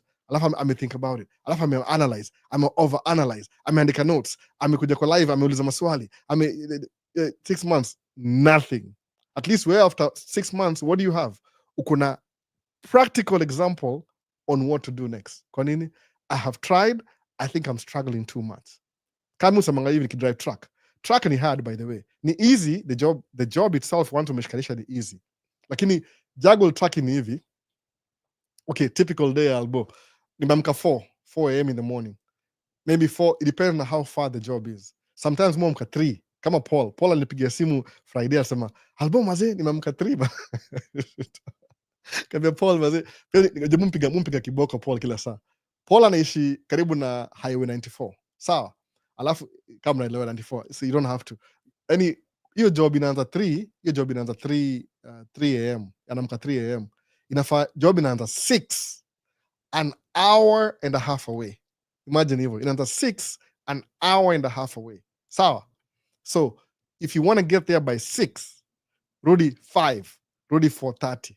So lazima uamke 3, adrive mpaka kwa truck sijui ni 20 minutes, awashe truck. So you need 3 to 4. Musema hivi, anza from 6, rudi 1 hour, 5.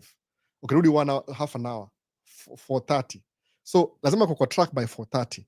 Meaning, whatever time, 4 ikifika hivi natoka kwa hawa, atamka 3, maybe 3:45, and could drive kwa truck. Afika pale kama 4 something, I do pre-trip, 4:30 ako baro, ameanza kuenda. I drive, afika hiyo place afike, 6 alodiwe. Akuja hivi, hiyo load unachukua 6, unaideliver 7 something. Ukirudi hivi kuna traffic mbaya. Sawa, nikaambia Paul, nilimpiga ile jab kidogo. Paul, imagine uko na truck yako. Si truck ya kampuni. Sababu truck ya kampuni lazima uende kwa kampuni kuidrive. Kama uko na truck yako, kama mimi say for example, Paul anaishi tuseme hiyo ni an hour and a half, mali Paul anaishi ni kama maybe 45-50 minutes hivi. Kama uko na truck yake, ange bring truck home, alale, amke, aruke kwa truck 50 minutes. So atamka saa ngapi? Atamka 3. Kaina ni 6, atamka maybe 4:30, whatever, ange kwa truck 5 and they could drive. By 6 amefika pale hivi, unaona? So umesave usingizi. Okay, that's beside the point. So mimi mwanza 4 niko macho. Musema 4 ndio ile nikichelewa kulala niko na ile leverage 4:30 hapo, 4:45, depends on how far job is. Last week nimekuwa job moja for the first time. Hiyo job iko 20 minutes away. Inaanza 7. So at least ndio parking by 6:30. That's a good job. Lakini still because of my sleep cycle, 4 niko macho. Uamke 4. Aya 5 niko ready kutoka kwa hao. Sahii watu hiyo wako vacation. Mother anatusaidia na watu hii. So mother kama anachukua watu hii asubuhi, by the way. So anaingia kwa hao 6. Pia tunamsha mother asubuhi. Tunamcompensate though, si bure. Alafu anapeleka watu hii kwa hao yake. Then mother taishia job acha watu hii kwa hao na sees whoever who's in the house. Then mimi nimeingia job 6, imeenda job 7, chapa job mpaka 4. 4 ikifika nitoke kwa job, at least watu hiyo kwa wapi? Kwa grandma. Sawa. Nirudi whoever comes, kama mimi na wife, pia wife ana drive sahi. So tukimbia nichukue watu hiyo wangapi? 3. Tukuje kwa hao. Okay, at least wako chuo, kuna homework. But tukiingia kwa hao hivi, okay, the boys go shower. The little one lazima ni mshower. Ready for the night. Hiyo ni kama 7 hivi. Aya, alafu wakule 8 hivi. 8 hivi, I'm trying to go to bed at 8. hiyo ni Monday through Friday. Imehappen, haijahappen. Kwa nini? Because I'm juggling things, unaona, busy. So job inakuwa a little bit hard because na do too much just to get ready. Unaona kitu hiyo? Hiyo ndio ugumu wa job sasa. Suppose I don't have any kids, alafu na pack track kwa hao. You patia watu itoa, unaona. So mimi niko naambia wife the same thing, tufanye hivi, let's work hard in the beginning to invest enough money tuanze business ingine on the side kama laundromat ama car wash ama parking, ile it doesn't really require employees. I'll have to switch business to this simpler thing. Sababu if you want a simple job, naona kama ni job utakuwa hired na hiyo job. You see business ni job. But if you want a simple business, lazima we create wewe mwenyewe. Sawa? Nobody will give it to you. Okay, I want a simple business. Daddy in the sky, whoever, give me the small business. There's no way. Very few, maybe trust fund babies, which I'm trying to make my kids become trust fund babies. But if you want that simple job, it won't just come to you. Itakuwa atikuna magnet attract. Sometimes you have to create it yourself. Unaelewa sasa? Ile, do you want this? Yeah. You want it so bad? Yeah. Okay, create it then. Kwa nini? Nobody will give it to you. Nani semaje? Alex Omondi sema hivyo. Nobody's coming to rescue you. Ni wewe, whatever you want, lazima you work towards it. Meaning it take, nasema kama tuseme 3 years to buy my first truck. It'll take, after your 3 years, it'll take 4 years to understand how business works. And not really 4 years. Your 4 years, your 3 years, your first, when I bought my first truck, the one thing nilikuwa na a huge debt. Consumer debt. Ilikuwa credit cards, nini. So I was making money, but paying the credit cards. 2015, hii ni 10 years sahi. Sijai kuwa na deni ya credit card tena. Credit score hiyo ngapi? Ilishuka kidogo last week juu ya credit card. Kwa nimelipa. Ilikuwa maybe ni 788, naona. But hiyo ga 800 continuously. Ndio sijalipa hiyo credit card, nailipa maybe this month. Next month hivi nailipa nimalize kwa zero tena. Ile balance iko juu kidogo, but ni part of business anyway. Naona nitumia personal kufanya mambo ya business zingine. Ile truck iliharibika, ile ilikuwa na accident, ilikuwa na repairs. So credit imeshuka kidogo 2 points. But itarudi kwa, no, I don't even need it right now. Naona ina take time. You create the opportunity, then you work on it. Alafu when you do ile process ya kufanya hivyo, kama mimi nimekuwa kido video, sasa ma consistency. Nimezoea siku hizi, mjua I have to post maybe 3 videos during the week. Zitakuwa za tracking. Alafu nda post anything else weekendi. Hata hizi kushoshowa seni kama nimewacha siku hizi. I just go and enjoy. Kama jai kwa na enjoy fireworks, should I fly the drone? Kuna watu wengi hapa, itakuwa inconvenience, whatever. Maybe next time I'll get a better spot. Sababu kuna ile Stone Arch Bridge ikimefungwa the last 2 years repairs. Wamefungwa this month. So in the future kutakuwa na fireworks in the future kwa hiyo. So I'll make more videos tena. So it's open again.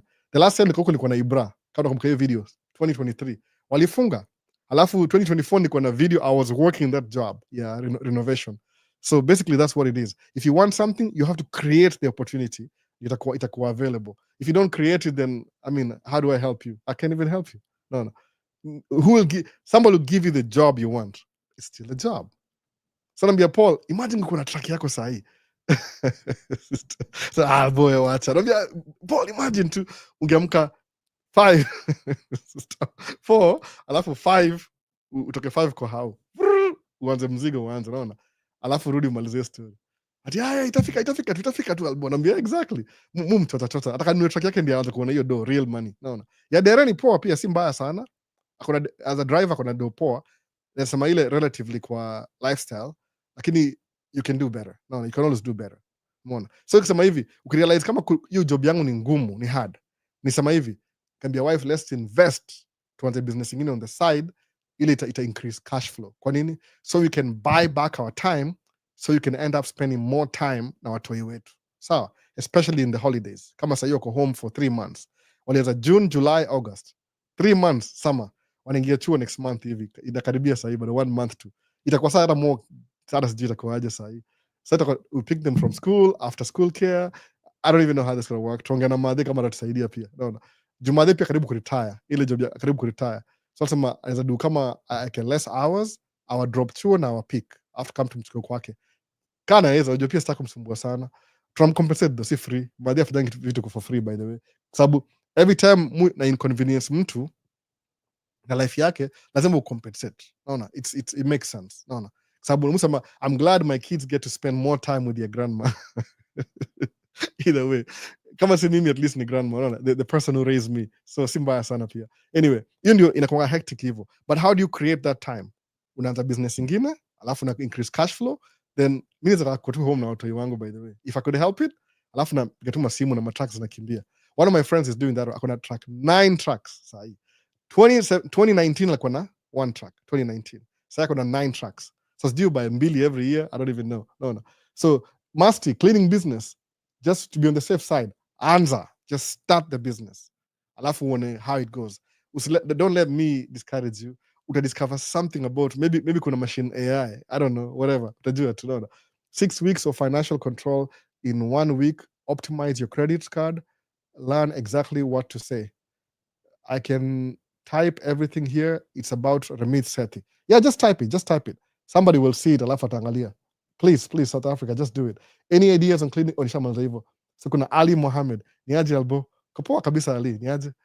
So South Africa, Moi Forces High School. That's not me. I almost did. Karibu niende Moi Forces, lakini sikuenda Moi Forces Academy. No, I didn't go there. I was supposed to go there, but nikaenda shule ingine instead. No, remote jobs. So what about remote jobs? Ni kama zimeisha siku hizi kwa sababu I think new administration, they want people to go back to the office. Hata Minnesota, all the remote jobs, government, they are back to the office beginning July 1st, this month. So everybody's back to the office. Remote jobs zimeisha kidogo. Some of them ziko, but zimekuwa, alafu jua kwa hiyo hakuna waja increase employment, wame keep everything the same na wamefire watu pia. So I don't know. No.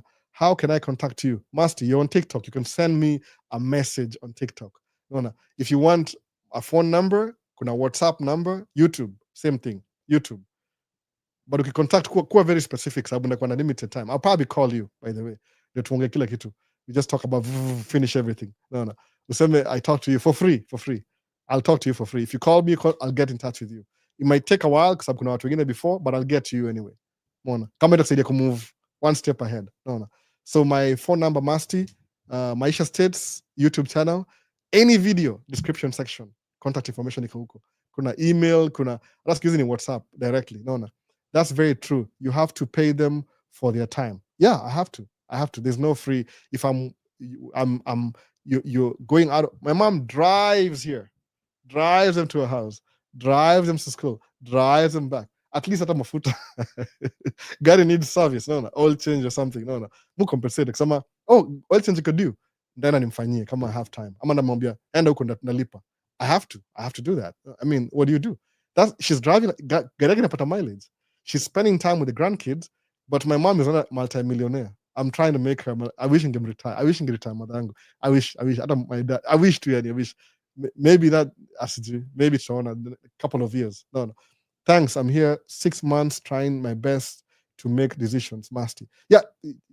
Contact me. Come over US. Send me a message. Phone number. YouTube. It's a local number. I'll get in. I'll call you back. Either on Monday, Tuesday, Wednesday. This job has been crazy the last week. Siko ya time sana. Sababu ile get sand. Get this, get that. No. Any truck driver in Canada? I don't know. Any truck driver in Canada? I don't know if there's any truck driver in Canada. Somebody's asking. So on the YouTube, yes, applications are opening up in mid-August, and Uni Victor shasema hiyo already. Next, Climate Lex, please Albo, would you elaborate more about ile story ya Summit Academy? Huwa wanachukua local students or even outside the country? Can any Climate Summit Academy ni kama, I think it's a foundation or something, ni kama non-profit, so they get funding from the state government. So unfortunately you have to be here first during huko hivyo. They're free, but you have to be here. To an extent, you have to be a Minnesota resident. Sabu, it's funded by the state of Minnesota, so you have to be a Minnesota resident during here, Summit Academy. They teach you everything for free. Nikama, it's a program to make sure that the youths wakona place ya kuanza maisha, something like that. So everything is free. Free 99. No, akuna, you don't pay, you just show up. Kuna courses, I should repeat that again. Kuna hizo documents hapa, by the way. Ni free kabisa, Summit Academy. Absolutely free. No. You don't pay anything. You just show up, una sign up. Then you sabi kufundisha basics za construction. There's a couple of things. Should I go through again? I keep my stuff here kama napata everything ndio hizi hapa hivi, unaona kuna carpentry, angalia climate, ndio hii brochure, nichukua brochure sawa, ndio brochure hapa hivi, stika TikTok inaonekana TikTok, lakini hii ni question ya YouTube, so don't worry TikTok. Summit Academy ndio hiyo carpentry basics, alafu kuna electrician, hizi zile ma skilled labor, electrician basics, unaona it will get you a job. Nataka kweli kabisa, anything over here, hii ni IT specialist, anything kwa hii Summit Academy, hiyo training, $40 an hour job, $40 an hour job, 6 months training, naona hiyo entry level. Financial services, next ni gani? Hii ni medical administrative assistant, wewe una bill watu na kila kitu, naona hiyo ndio nini, na try go through everything. Medical assistant. What's the next one hapa? Hii ni earn your GED. Kama una GED ni kama high school ya nini ya hapa hivi states, GED, naona Summit Academy OIC, ni everything is free 99, naona, but you have to be here first. So kama mimi ile question nilizo hapa hivi 2007, Saira answer, by the way, ningedo tracking bado ile about money, but if somebody was paying my bills, if my parents lived here when I came here in the beginning, ningeingia Summit Academy OIC wanifundishe financing, yani unapoa basics that to get you an entry level job that pays about $40 an hour, unaelewa? Alafu there's not a lot of people sababu classes na so you have to apply 3 months before, alafu unaingia ndani, alafu unaanza sawa. So 3 palette, please go through it again. Oh man, again, let me go. Oops, microphone kama Neil deGrasse Tyson. Kuna Summit Academy OIC, it's in Minneapolis. Okay, maybe I don't know if you can see it on TikTok. Nezangalia TikTok, how do I check that? Iko hapa hivi, kuna hizi carpentry, Summit Academy OIC. If you want, I can take pictures and send you. They have a website. Hata kuna nini QR code. Kuna QR code. Their website ni gani? Where's the website? saoic.org. Go to their website. Wanakufundisha basics, carpentry, training for a good job, basics. Ito hivi, building and designing skill graduates in 20 weeks. No out-of-pocket cost. Free 99. Summit Academy OIC. saoic.org. Sawa, kuna carpentry hapa hivi, kuna electrician, kuna IT specialist, financial services, medical administrative assistant, alafu of course the first one ile earn your GED. GED C20 ni 10 weeks. 10 weeks is about what? 2.5 months GED. GED ni kama hata kuna hii get started, kuna QR code. I don't know if you can scan that. I don't know if from the page, or maybe YouTube. Let me make sure you go to YouTube. Kama unaweza scan QR code hapa hivi itakupeleka kwa website. If you can, I don't think you can. iPhone can do that. Wait, are you Kenyan? Yes, I'm Kenyan. I am Kenyan. Kenyan born and raised. Kenyan American. See Owen, see Kenyan American home, Kenyan American. I'm a Kenyan American trucker. I am Kenyan. I'm Kenyan. First, then American. Still Kenyan. American naturalized citizen. So, Summit Academy OIC. saoic.org. Kama unaishi Minneapolis, if you live in Minneapolis, guess what? You can go train. Basics. 22-year-old. Kama umechelewa, if somebody's paying your bills, you can do that. No, just do it. I'm telling you. I could have done that. So there's so many. Kama sasa tuseme ukiingia construction, kama tuseme ile construction basics. Construction. Acha kama kweli kabisa. Construction is a seasonal job. Hapa Minneapolis, you run kama between 8 to 9 months every year due to the weather. Lakini maybe tusema 8 to 9 months. There's nobody who is in construction. You only pour less than $45 an hour. It's a tough job. You're out there, but $45 an hour. If you're getting started, that could take you a long way. Kama uko single, una watoto, uingie Academy OIC upate job, man. No. I was not making that when I came through. I was making $9 one of my jobs, alafu $12.75 another job. So combined, kama $20 an hour, but hiyo ni ile 2 jobs combined. So hiyo ni kama not just 8 hours, 16 hours to get $20 an hour. I don't say $20 an hour. Average ni kama $10 an hour for 20 hours plus overtime. No. So getting $40 an hour, even now, the inflation after 18 years, still big deal. A big deal. Most people don't do that. GED is a high school equivalent test that measures your knowledge and skills in core academic SU. That's true. GED ni kama high school, kama KCSE, Kenyan KCSE. So uko na GED, I don't have a GED. I could get it just for fun. Kwa nini? Because now when you apply for university in America, you don't have to give them your foreign certificate. Just give them the American GED. I could, by the way. I think I will. I'll get a GED. Late 40s GED.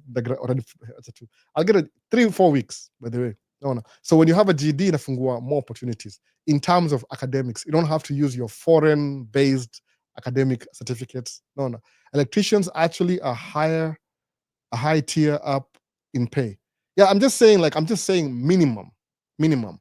Any skill level job, minimum $45 an hour. Skilled.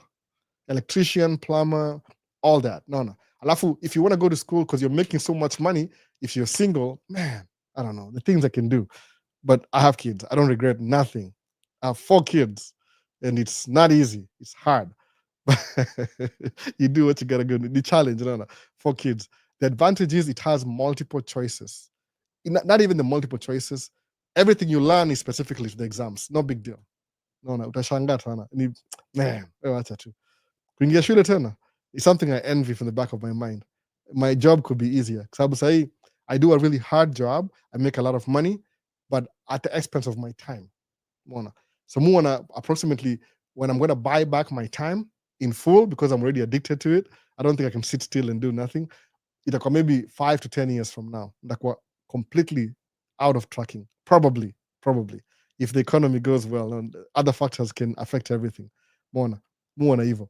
So Summit Academy, climate, lazima ukue hapa kwanza. So get yourself here first. So Edu Kamau, Albo, kusema ukweli, if you have noticed, lately people are being laid off. For example, Amazon, IBM, USB, because of AI. Any takes on this? AI, you'll lose some jobs because of AI, but AI will create some new jobs. Neither two at the moment, neither transition. I believe so, by the way. You'll lose jobs because of AI, but AI itself will create more jobs. So what you need to do ni tafuta ile skill involve AI so you can capitalize it. Ukwewe ndio the first. Sababu angalia hivi, kama nani example ya Neil deGrasse Tyson, niliwatch interview yake moja last week, alikuwa anaongea na nani? Hassan Minhaj, ule comedian. So asema hivi, sometimes you can, like maybe in American history, ilikuwa clip ama ilikuwa nini? Asema people in New York, they had horse and carriage. Farasi na carriage nyuma yake, na whip. Then 10 years, they had automobile, yakuja, invention. So automobile replaced the whole industry. But again, because automobile came through, people needed mechanics, mechanical shops, dealerships, tires. In any AI, you'll lose jobs because of AI, the old jobs, but some new jobs will be created by AI at the same time. So you're not losing anything. Nile too, if you're in business, muona kama business ni pretty stable, especially if you have a laundromat, my goodness, or parking lot. There's so many businesses that it doesn't matter what happened. The recession proof, people who own, who sell food, tracking, reefer, other construction tracking. Some things are like recession proof. People, it's like whatever you do is involved like essential workers. The economy has to run with you guys. Nurses ni necessary sahi. Nursing. Kwa nini? Because there's so many baby boomers retiring, they need care. So what do? You gotta have nurses. No, you're number one. Nurses, you're in school and you already have a job. But lazima uende shule 3-4 years. No, hiyo ni kitu moja. Alafu kuna Wakenya pia wameadvance, they have their own group homes. Minnesota, you're very tricky. The big companies will shut you down if you're not careful. So you have to be really careful for your market. So money is addictive too. In what sense, Kim? The more you make, the more you're gonna make more. Yeah, I think that way. The more you make, that's true. Actually, it's a mindset you develop. I don't know. Hope it's in a positive way, Kim. Hopefully. Kim, money can be addictive, but it's good to have something like a career. True, at times you just have to sacrifice the time and elevate your education to make more money. Yeah, kuna ile education aspect. Not me though. Do I have time for a 4-year degree? Probably not. No, my kids, they're getting old. No, no. The oldest ako 15. No, no, atakuwa 18 soon. Youngest ako 2, atakuwa 7 soon. Aingia shule. I don't know, 5 years from now. So, hope I don't have any more kids, but just me saying, probably my wife wants one more. I don't know. No, no. The advantage about Kenya, our Kenyans, they are well educated compared with other countries. It's true, by the way. Kenyans kuna level fulani ya I'm telling you, man. Muongea hapa hivi. What do you think anaongea kama I'm talking to smart people, basically. Smart people. I know that already. Maisha states, anybody ana Maisha states anajijua. No, no. You're already smart. Hata kuniliko mimi. So I know I know what I'm doing. Najua hii propaganda yangu ya kusucceed, you guys will surpass my expectations. Kama ndakuwa live kuona the young waitongaje Gen Z ama Gen Alpha, mtasurpass hii story kwa sababu with the information ile what I'm doing ni hivi. Mwangalia, how do I learn things? For example, mwaga influence na watu, kuna influencer. So okay, suppose okay, I'm more influenced by immigrants, to be honest, because I'm an immigrant. Usema, this guy started exactly where I started from. So if he can make it, I can make it too. Sawa, hiyo ndio nini yangu. In my own, and from my own perspective. When I see somebody do something and succeed, nanipatia motivation to do it too. I'm more motivated when an immigrant is doing the same thing that I'm doing. Unaona kitu kaa hiyo. So kama sahi, I would do tracking. Kuna people who came here 2019, wakanunua track moja. Most of them wako na minimum 3 tracks. Minimum 3 tracks. Unaona? Kuna wengine wako na track moja bado. That's okay still. But kuna wale wameadvance, yani wamesurpass expectations. Wamemaster business. They know how to run things. Do they even need my help? Hapana. Ni ile tu niliwaona wakiingia wengine wakaleta maswali kaambia hivi na hivi na hivi. But create a new venture just by themselves. Alafu why should I feel bad about that? I don't feel bad. Nakuwa more motivated kwa sababu if they can do it, that means I have a chance to do it too. Muona sasa? Nimusemangaje? Every time mfanya hivi, sometimes naongea Kiswahili ndio ujue if I can make it, you can make it too. Actually, you can surpass me. Kwa nini? I have my own limitations. What about you? Maybe my limitations zangu are your strengths. Naona? What kama create, I don't even know, beyond my imagination. Itakuwa 10 times more, 10x. So sometimes when you see me, ndio hivyo. Naweza kwa labda watu samangaje kuna nibeti, Albo, watu kuwatch juu uko States. Uko Kenya, nobody will be watching you. Yeah, that could be an aspect too. Inaweza kuwa added advantage juu niko States labda hivi. Labda naweza afford microphone. Si microphone, the cheapest microphone available. Maybe not the cheapest, katikati hapo hivyo. Doesn't matter. But if I want, kama ningekuwa show nasemaje, ile tu I have a microphone, I use it. No. Most of these things move to me multifunction. Kama hizi DJI move to me nikienda kurecord outside huko hivyo. I rarely do that siku hizi, but it's good to have them anyway. In part of recording, kama backup. Unaona? So ile tu if somebody can see me do it. Unaona? Sinaongea Kiswahili kwa nini? There's a reason for that. Najua si everybody kuna watu come for entertainment. But wale wako smart utaiona sema, wait a minute, this guy did it. I'm gonna do it too. Umeona? Nangojea Paula by track. Namsindikiza tuende huko tuchukue video kama atakubali. Labda atakuja chini ya maji. It depends vile. Sababu itakuwa a proud moment. Ataogopa. Unaona? Utaogopa, very scary.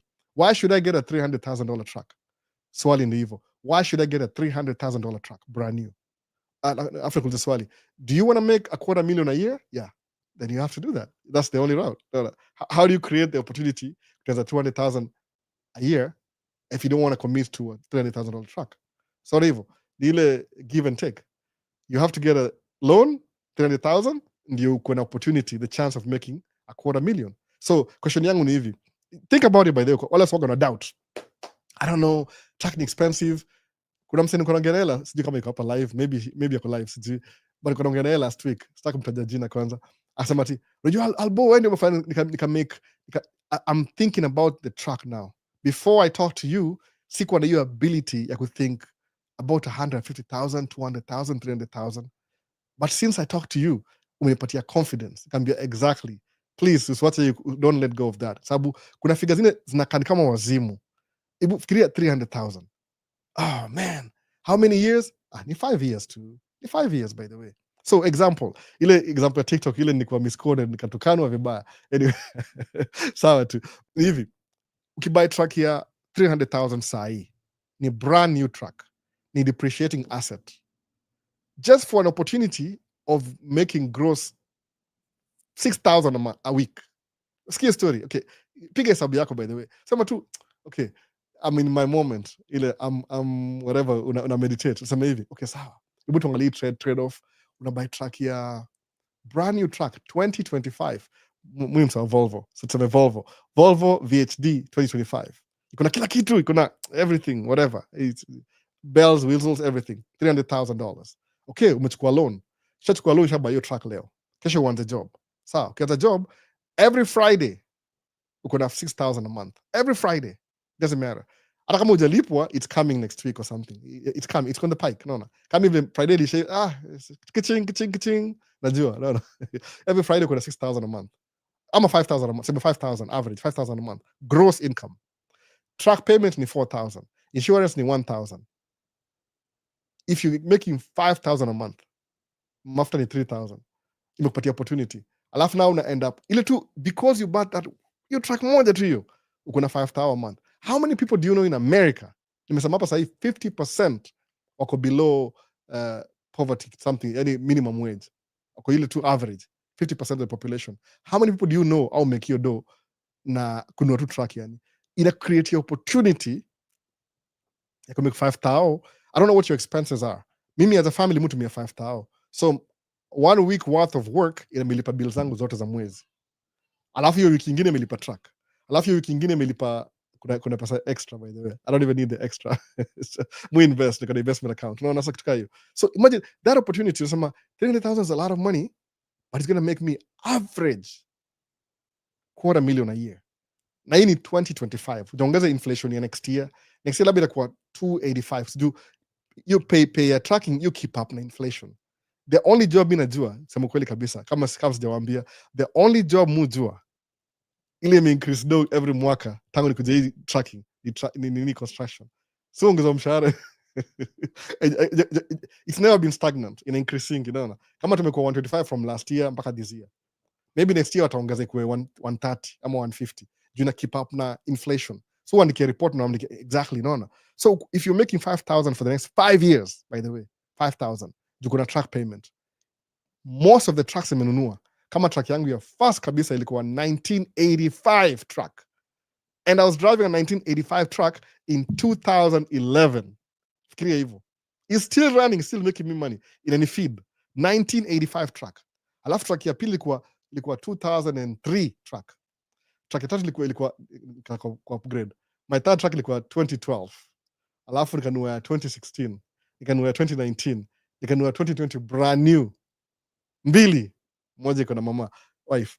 So 2020 ni tuko nayo mpaka saa hii. Hizi truck hizo yani ukimaintain truck nipatie 20 years from the time you buy it brand new. Alafu itakufa. 20 years. Imagine. So kama create $250,000 from 2020 kama mimi saa hii. By the way, truck yangu hiyo red Volvo. Hii ni month gani? August. I have 2 more payments ikuwe paid off. 2 payments. No. Alafu ikuwe if I'm making 5,000, I'm not paying nobody nothing. Paid off in full. No. 2 months to 2 payments to go. Yeah, August na September. That's it. Nimemaliza payment kabisa. Gari ya 200,000, 220,000 by the way nikinunua. Imeongezeka. It keeps up na inflation. Alafu sema I'm procrastinating over an opportunity ya ku make 5,000 per week. Ama 6,000. Nasema tu 5 ile the lowest time. Man. Oh, I hate driving. Really? So you hate making money. Kwangu ni yani it's a no-brainer. Naweza sema hivyo, it's a no-brainer. Ukioverthink maybe umepatia overshot. Yani it's a no-brainer. Ukioverthink umeoverthink. Ni kitu very simple. No. I don't niambia wife even niambia okay, you have a college degree. You're a psychologist. You're a lady. Kuna ile there's all these disadvantages. Sawa. Alafu sema okay, disadvantages ile weight of evidence versus 5,000 a week. Niambie. So, well, it's a no-brainer. No. Sababu, imagine if you're making 5,000 a week, you need gross income your business. You can pay yourself 2 if you want or 1, whatever you want, staki, but it's still your money. Kuna ile pesa ya hii, na hii pesa ya hii, it's still yours. It doesn't matter. It's a business. Kama wewe ni LLC, you're a sole proprietor. It's your money and your business money is your money too. Just for the sake of accounting na kila kitu una separate. It's still your money. You control. Come on. No. Business ni yako. The business is you and you are the business. No. You and I am you. That's what it is. Hata uko na corporation, it's still your money. No, kweli kabisa. But ni ile hiyo opportunity ya kukiza hiyo create. Alafu semaje, every month I'm going to be saving $1,000 on my investment account. Si 100, 1,000. Ngojea 8 years from now. 5 years ya pay off track, hauna deni, alafu utakuwa inspired kubuy track ya pili, na ya tatu, na ya nne, na ya tano. 5 years from now you'll have a totally different story than ulikuwa nayo 5 years ago. Unaona? Nilipata opportunity kubuy track, nikaibuy. Ilikuwa track ya mwisho kabisa, by the way. Ukiangalia video zangu, maybe si Maisha States, kuna ile Alhal. Labda ndapin hiyo video. Niko na hiyo video, by the way. I can post it, by the way. Ndakaa chini wapigia story, alafu niambie, this is how it started, this is how it ended. Maybe na make video October, nisha ile payment ya mwisho kabisa October ama September, end of September, this is my last payment ya hii track. I have 2 more payments to go. Track imalizika hivyo hivyo. So I'll make a video, maybe. If nothing happens, na make a video niambie, this is how it started, this is how it, before and after. So from October, no payment. If I want sahi, track ninunua track ilikuwa 120,000. Rate yake sahi nikiuza hiyo track sahi, after nime pay off, 180,000. So I've only lost 40,000 in 5 years. Sikia story. Hata unasema acha niendeshe 5 years, nimake do yangu, ni invest for 5 years, alafu niuze track nirudi back to job yangu ile ya kawaida, whatever you were doing before. Alafu uonekana utakuwa maskini. Ushaenda 2 levels up, unaona? It's a no-brainer. Yeye musema hivyo. I dare you. Kama uko States, by the way, kuna ile aspect ingine. Kama uko States, kuwa inspired kuja States. Sababu hii prescription you happen in Minnesota only. If you want to duplicate kwa state ingine, sijui, you have to do your research. Alafu pia uanze channel yako tuambie, ama to discuss tuone how do we, kama tuseme ni Ohio. Nani yonga Ohio, nimesahau watu Ohio wote. How do we do this in Ohio? Wisconsin ikawaje? Iowa ikawaje? Najua Iowa. Dallas nini? Dallas nimesikia market yao ni mbaya sana. Au lipa low. I think so. But when Minnesota kuna smog test, opposite test on emission. No, we don't have it. Hatuna kabisa. Gari ndogo, hatuna. We don't have it. Naona sijui kwa nini.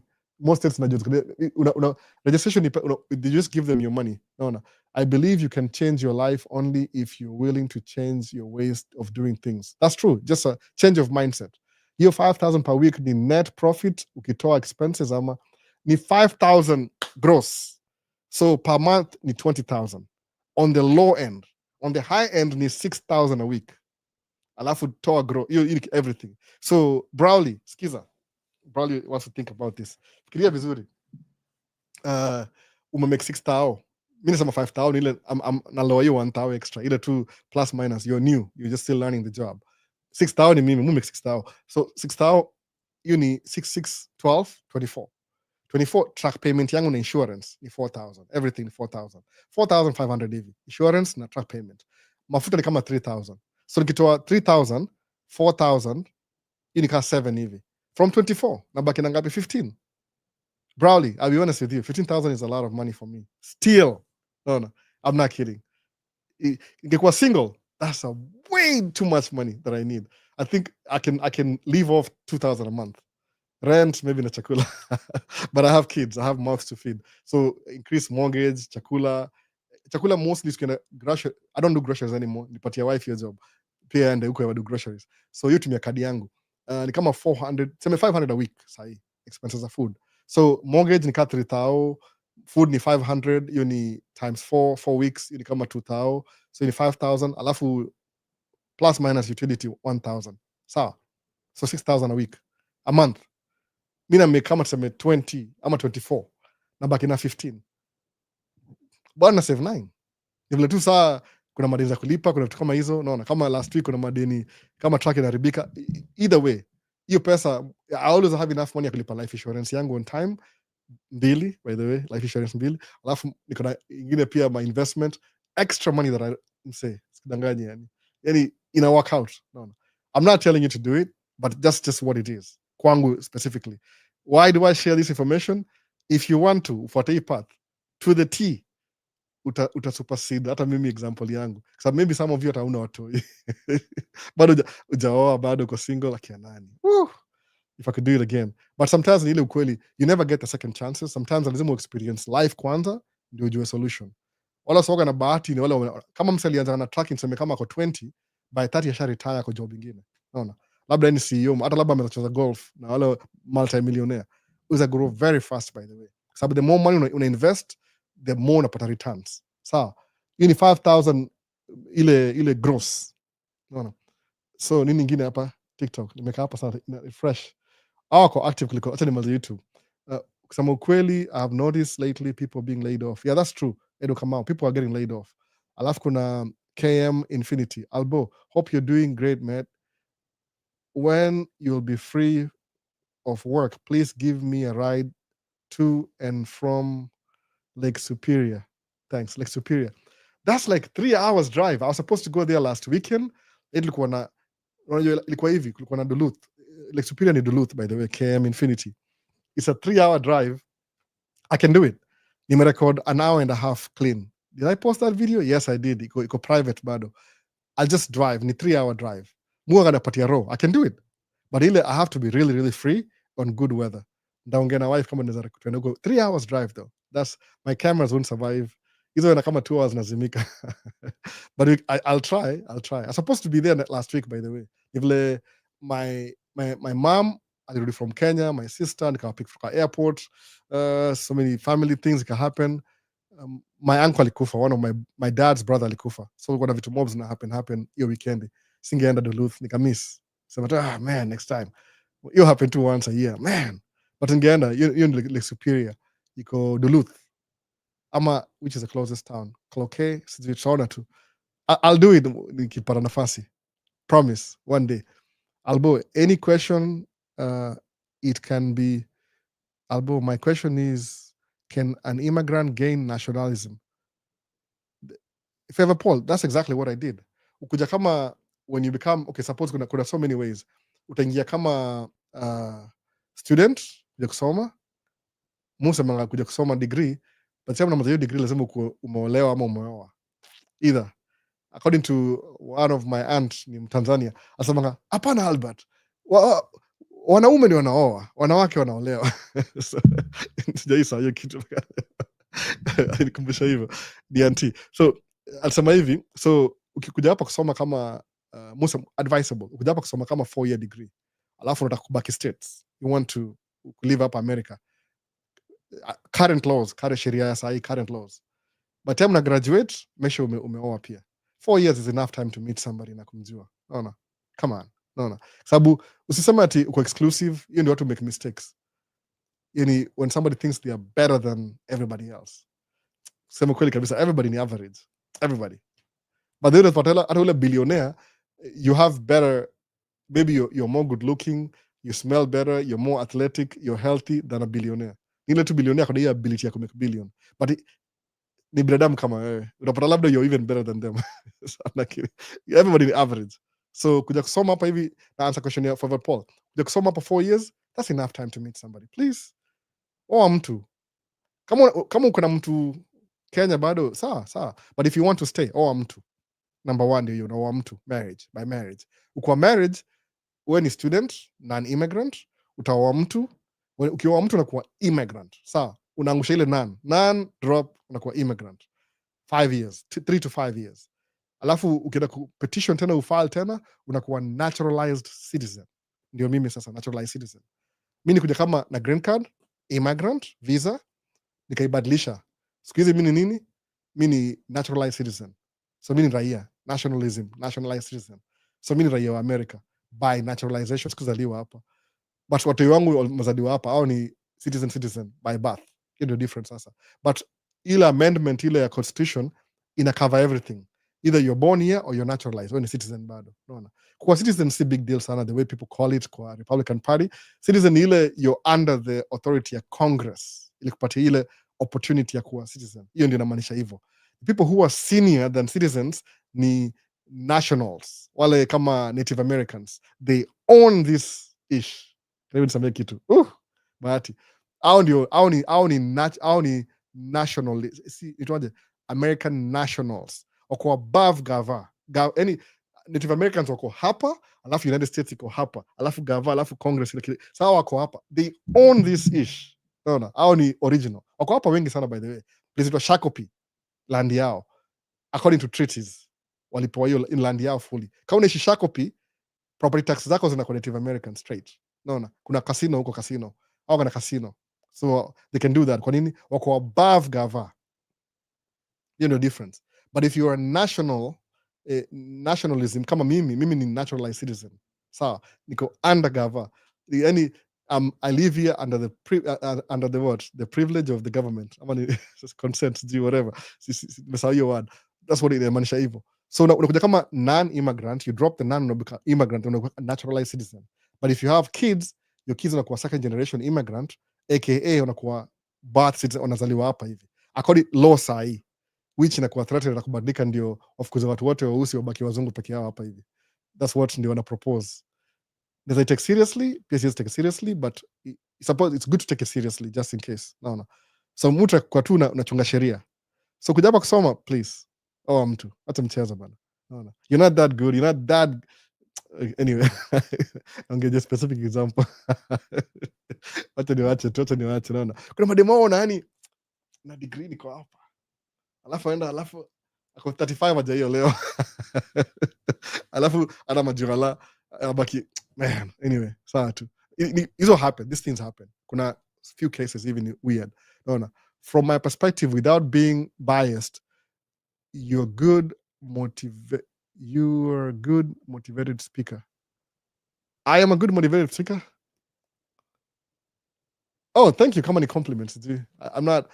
I just share my perspective. Niligundua when I share things. Okay, it happened by accident. About when I was in tracking, maybe 2 years in, some people came in when they knew they were doing some rookie mistakes. Nikataka kuwasaidia kuwa correct using my example. Alafu wakalan. Oh, wait a minute. So I'm old enough I can teach people too. Okay. That means nimeanza kuelewa kitu. Then I started I think about positive things. Kwa na negativity. If I'm saying something negative ni joke, by the way. I don't have time for negativity. Life is full of negative things around you if you want. And there's no effort to find something negative. It's right next to you. So but if you focus on positivity, it takes strength. So negativity go everywhere. Everything is pulling you back. So if you want to push forward, lazima uwe positive. Unaona? Mimi siangalia vitu vile, I have the lack of muangalia hivi. I have the abundance of. Unaona? Kuna ile concept ya a glass iko half empty or half full.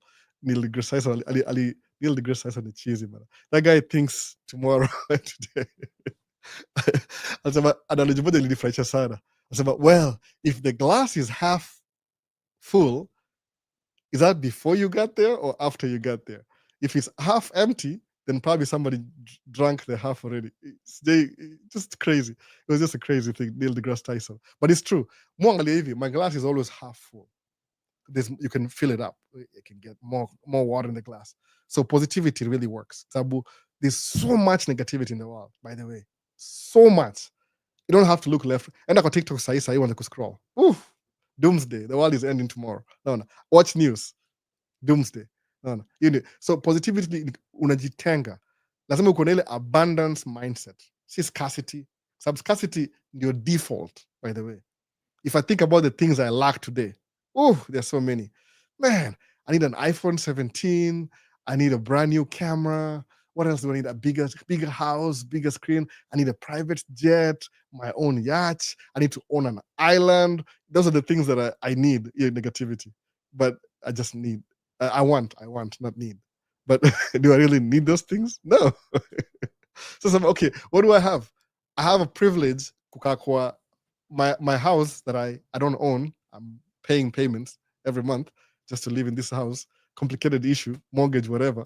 Just to sit here for 2 hours and talk to people who are probably, most of them smarter than me, and just share my weird experiences. Alafu hopefully is now chemsha kwa mind. That's just all I think about. As average as best. Kila mtu ni average.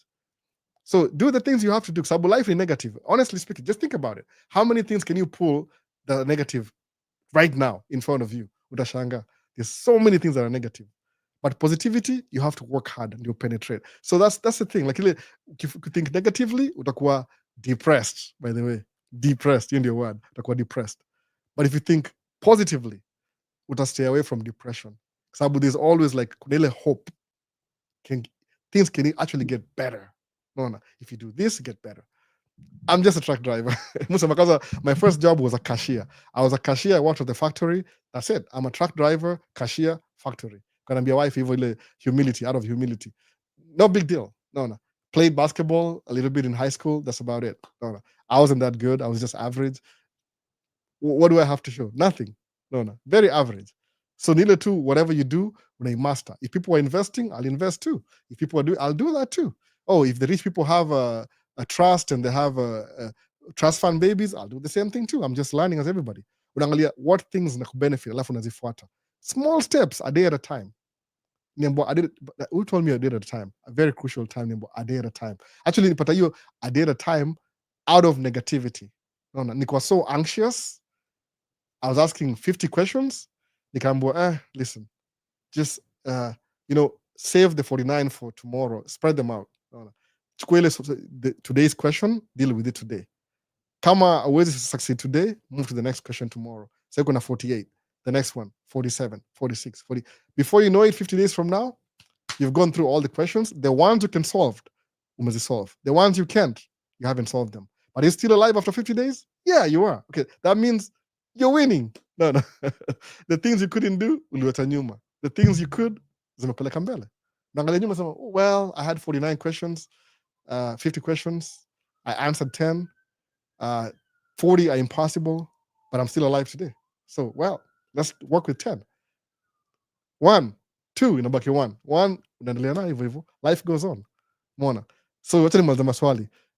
Kama kuna anything YouTube, George Gashanja, VP Albo, I appreciate all your time, bro. Nashukuru sana, brother. Nashukuru sana. Unapatia opportunity kusikiza. VP Albo, what's up with the Black American boycotting African American jobs?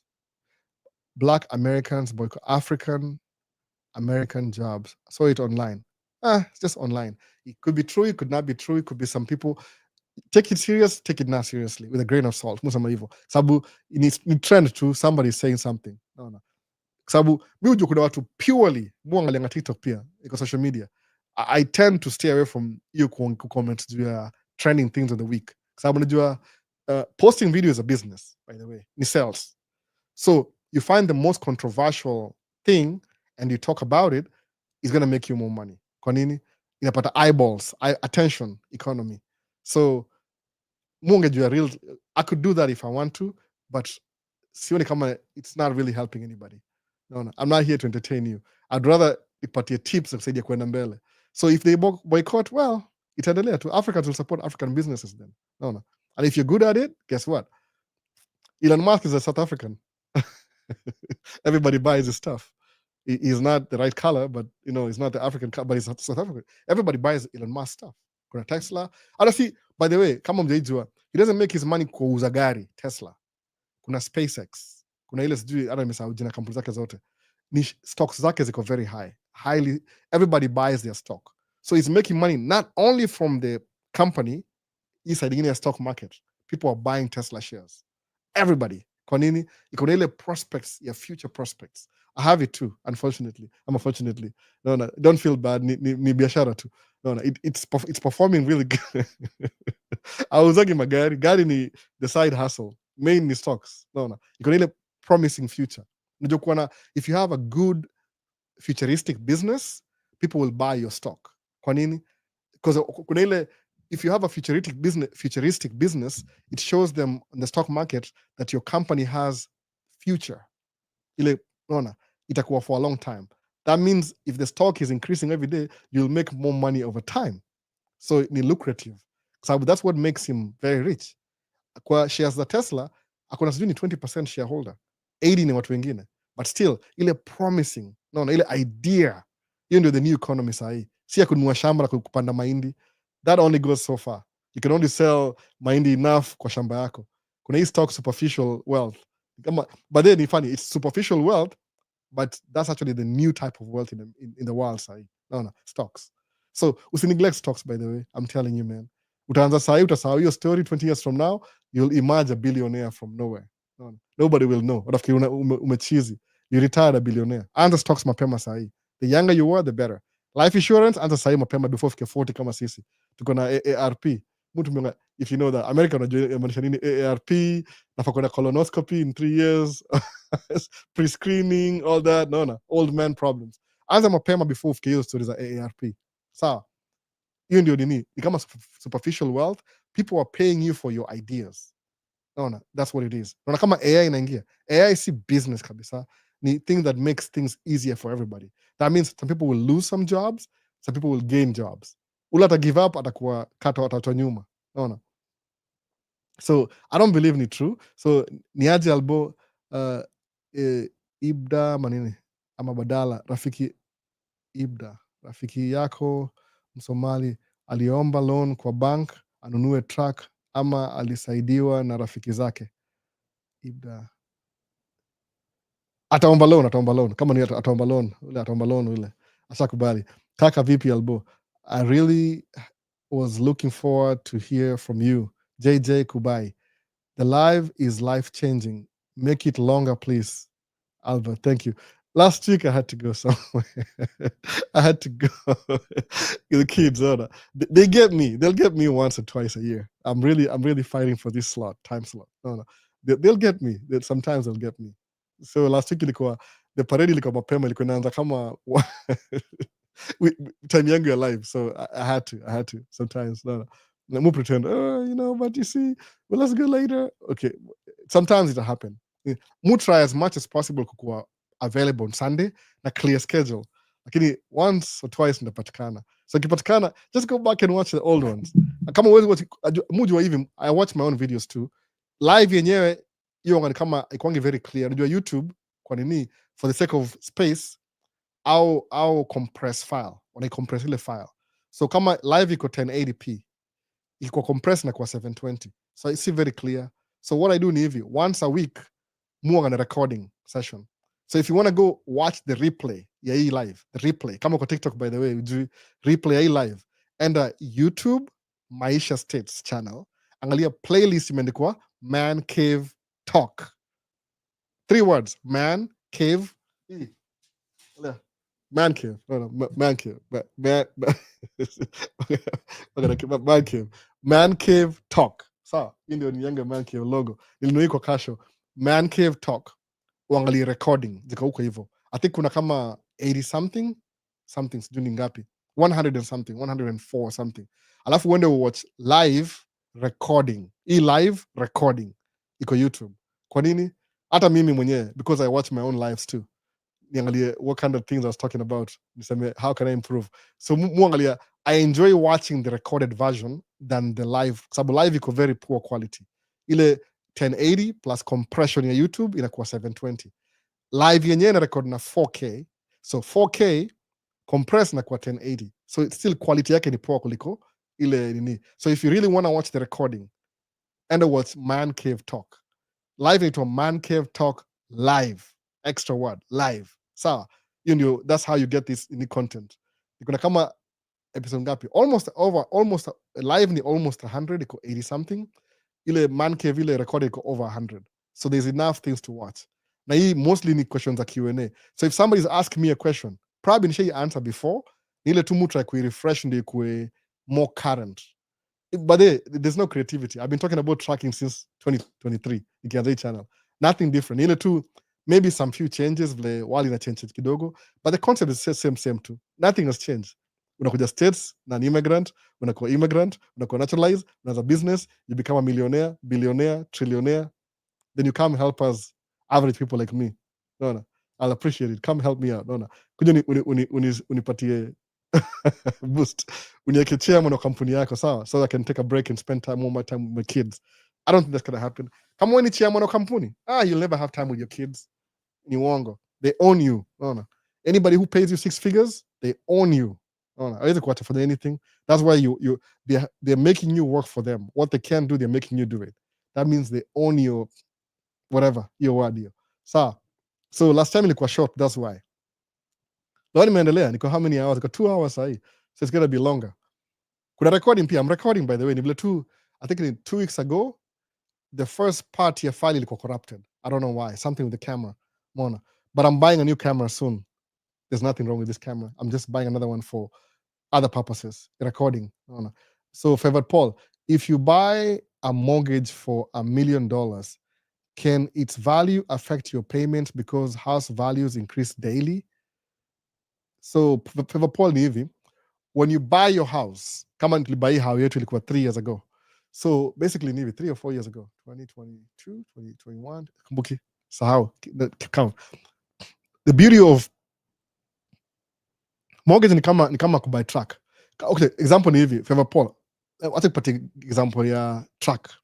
Nikibuy truck yangu ilikuwa 220,000 out of the door. Ile all the money they needed ilikuwa 220. But mimi nifanyia vitu zangu different. I went to the bank first. Nikamake deal na bank, nikawapatia ndio hii gari nanunua, ndio hii picha, ndio hii everything. Wapiga simu confirm. Yeah. He wants to buy this truck, we'll sell him. Bank gave me a check.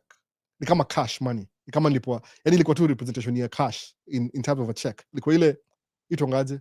Cashier's check. Itoaje Kenya? Banker's check, cashier's check, one of those two. Ile yani it's money already in the bank to the company. Sawa. Then I walked to the place. Salesman it was Jamie. Hey Jamie, here's a check. Nipiga picture, by the way. Do you want me to show you the picture? You can I memory. You can check kwa memory. Anyway, another story. Check. Oh, snap. You have the check? Yeah. Oh, the truck is not ready. I live here. The truck is not ready. Give me a week. I'll call you back. Wiki ya kwanza, truck iko ready. Ya pili iko ready. Ya tatu. Ilika 3. When I said I'm going to buy the truck, wakaenda kuifix. Kwa ile box, ile ya nyuma ile. So the 4th week akanipigia simu. Hey Albert, your truck is ready. Alipigia simu on Wednesday. I think on Monday. Nikai test drive on Tuesday. Nikaenda huko Wednesday, I was too busy. Nika drop huko hivyo on Thursday. On Friday, nikamwachia check. Boop. Sema bring it tomorrow. Let me do everything. Waka clean gari, waka kila kitu. So on Friday nimempatia check. Amenipatia key. Kaniambia, get that truck out of here right now. Nikamwambia, no, I can't pick it up later. So nikapeleka truck yangu ile side down, nikaipark. Nika live, niko na live kwa Facebook yangu. Alafu nika bring wife na watoi. We had kids, kawaida. Na minivan. So what I did ni ile, my wife drove the truck from the dealership to the parking lot. I was recording her while she was driving and I was recording. Alafu akanaongea story mob. Nimelipia parking 2 years in advance. Naona ile itangaje? Manifestation. Kuna parking moja ile open up ile place yetu. I was paying for an empty parking lot for 2 years. Skio. Si cheap. Parking lot is so mbili per month. So si cheap. I was paying for a parking lot for a truck that I haven't bought for 2 years before I bought the truck. Imagine hivyo. Hiyo ni manifestation. Mona, it'll take 2 years. Patience, I say patience. So then we drove the truck home. So, Favor Paul, swali yako ni hivi. Nikibuy truck, nibuy gari ilikuwa 2020 Volvo VHD quint axle dump truck. Sawa. Ilikuwa 220,000. That's what I paid. What's my truck payment? 3,300. Kwa nini? Interest rates were low back then. Sawa. So what's my payment to this day? It's still 3,300 a month. Kwa nini? Niwapatia down payment. Ingekuwa 4,000, ingekuwa 5,000. But niwapatia down payment. So the payment does not change at all. Lakini because the truck is a depreciating asset, haita increase in value over time, ita reduce in value. So right now nikiuza hiyo truck sahi, ile price yake ni 180,000. Sahi nikiuza. So I've only lost 40,000. So Favor Paul, same thing na hao. Hao ni different though. Hao hii yetu tulibuy whatever. Ilikuwa okay, kweli kabisa. Sitaki kusema kitu upfront. Nasema tuseme hao wengine wachana yetu. Suppose ni hao 500,000 4 years ago. Sawa. Interest rate yako ni 3.7% interest per month. Sawa. Ukinua hao then ni 30-year mortgage, 30 years. So what happens ni hivi, even if inflation will increase, your payment is still the same. Una lock ile payment. So mortgage yangu will never change. You change slightly because of insurance. Ile insurance imeenda juu kidogo from, I think, by $100 every year. Insurance is going to change. Lakini mortgage equals exactly the same. It was 4 years ago. 30 years itakuwa the same. But today, if I sell my house today, by the way, hii hao yangu, ile price ulinunua hii hao, ime appreciate by, tume pay down loan, ime reduce amount, but how ime appreciate in value. So if I sell the house today, nda walk away na over 6 figures, by the way. Cash, by the way, cash. si ati kwa sababu hao market value yake increase, we paid low na tumepay off kidogo, so nikiuza sahi na walk away na 6 figures clean. Hiyo ndio advantage ya renting and owning. Ukiown, hao ina appreciate in value over time. Juu ukiuza, utauza na ile value ulinunua nayo, utauza na market value. Sawa. That's why ukirent hao hapa states every year ina increase in value. Kwa nini rent ina increase? Kwa nini? To keep up with the value of the market. Sawa. So ni musamangaje, the best business to have ni kuwa na house rental. Kwa nini? Uta increase rent every year just because of inflation. To keep up with the market. No. So ukirent hao America, ita increase every month. Ukibuy hao, uta lock ile mortgage yako until umalize kulipa. So for that sake, despite a house being a roof over your family's head, a roof over your head, you appreciate in value over time. So musemangaje, if you can, nunua nyumba in the beginning, sababu itakuwa asset baadaye. Ukirent, ni mzuri to some, if you're investing, if you are renting and investing, that's still good. Kwa nini? Investing will make you more money than your house. Because house, as much as in increase in value, you have to maintain it. Unaona? Kama sahi hao yetu, we need to buy new windows everywhere, by the way. Hizi windows zile ilibuildiwa nazo. So zina, yani siku ya winter, ziko na 2 layers. 2 layers ni hivi tu. We want the 3 layer. Ile, kama kuna heat, ina block hiyo heat at to lose heat. We're supposed to replace all the windows, alafu all the doors, alafu maybe paint, to a carpet, to maintenance, to roof, whatever. How you hivyo? You have to maintain your house. No. You keep the ground from swallowing your house. So you have to maintain. So also mangaji, kununua hao ni expensive because sometimes you have to maintain it. But musa mangaji, to me, it's totally worth it. Totally worth it to maintain. Kwa nini? Uki walk away in the future, utakuwa na asset, real estate. Itakuwa value something. I'm pretty sure 30 years from now, hao itakuwa $1 million, maybe. Kwa nini? Money loses value every year, by the way. Na hii current economy. So if you have cash, now we invest money and make interest, it's losing value on a daily basis. So you're better off putting your money where it's making more money, at a company S&P 500 or something, or on a house, or on a truck that make you more money than you need, because it increase value every year. Money the difference. So kwa na mortgage, it doesn't change. Ni advantage hivyo. So kuja states na wewe ni mgeni umekaa 1 year, hata nunua condo ni apartment, 1 bedroom, 1,000 square feet, nunua. Kwa nini? Ukinunua 200,000 leo, uishi huko 5 years, when you sell it itakuwa 400,000, you'll walk away with some money, alafu utakuwa pay down pia, so you'll get the money. By the way, you can sell the house anytime. Advisable, au sema uza nyumba after 2 years, ndio ile utakuwa umegain some, utakuwa na equity, utakuwa na ile net positive kwa hiyo nyumba. Ukiuza before 2 years, you'll lose your money kama ulipa down payment. Sawa, so ngojea at least 2 years hivi alafu ndio uuze. Kama tukiuza hii yetu saa hivi, we walk away with 6 figures. Again, we think differently. Musema, I know I can walk away with 6 figures, but it doesn't stop me from working hard. Let me, sababu when I bought this house, niko na hiyo do already down payment cash kwa account. No, January nikalipa pesa down payment. Ilikuwa weird that time. I made so much money. Nili save for 2 years by the way kununua hii nyumba. Nili oversave. But siko na invest as hard as I am right now back then. But ni hivyo. Sasa, I hope nimesaidia question. Nimeenda baka extra. Nimekumbuka baka questions za last week na ile wiki ingine. Ndio, how ni poor, always buy a house if you can, nunua nyumba. Sawa. Itasaidia badala ya apartment. So JJ Kubai, Kaka, I'm processing my F1 visa. However, I'm not sure I'll make the fall intake. The dates available are way past the recommended arrival time for studies. I'm enrolling to study in MBA in business analytics. JJ Kubai, please, kuja tu. Hiyo ni embassy historia.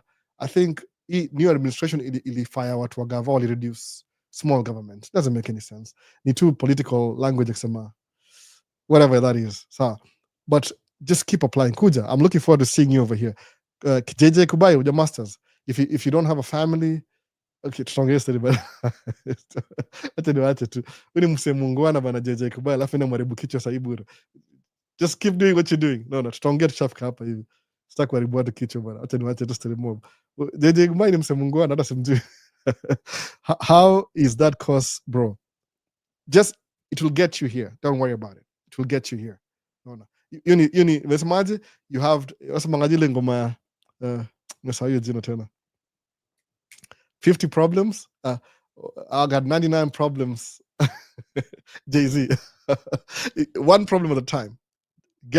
Use that degree to bring you to the master's program. Once you get here, tafungua booking in chapter 2. So just focus on getting here. You're in chapter 1. So it's hard enough just to get here. Dates iko stretched out. Just do it. That's how to do it, by the way. Ukuja hapa States na masters, iko na more credibility than undergraduate. So understand hivyo. If you already have a degree, because they know you're going to be a productive interest. Also, mangaje, people with a college degree in America, because doing it 4 times, they'll make 4 times more money in their lifetime than people without a college degree.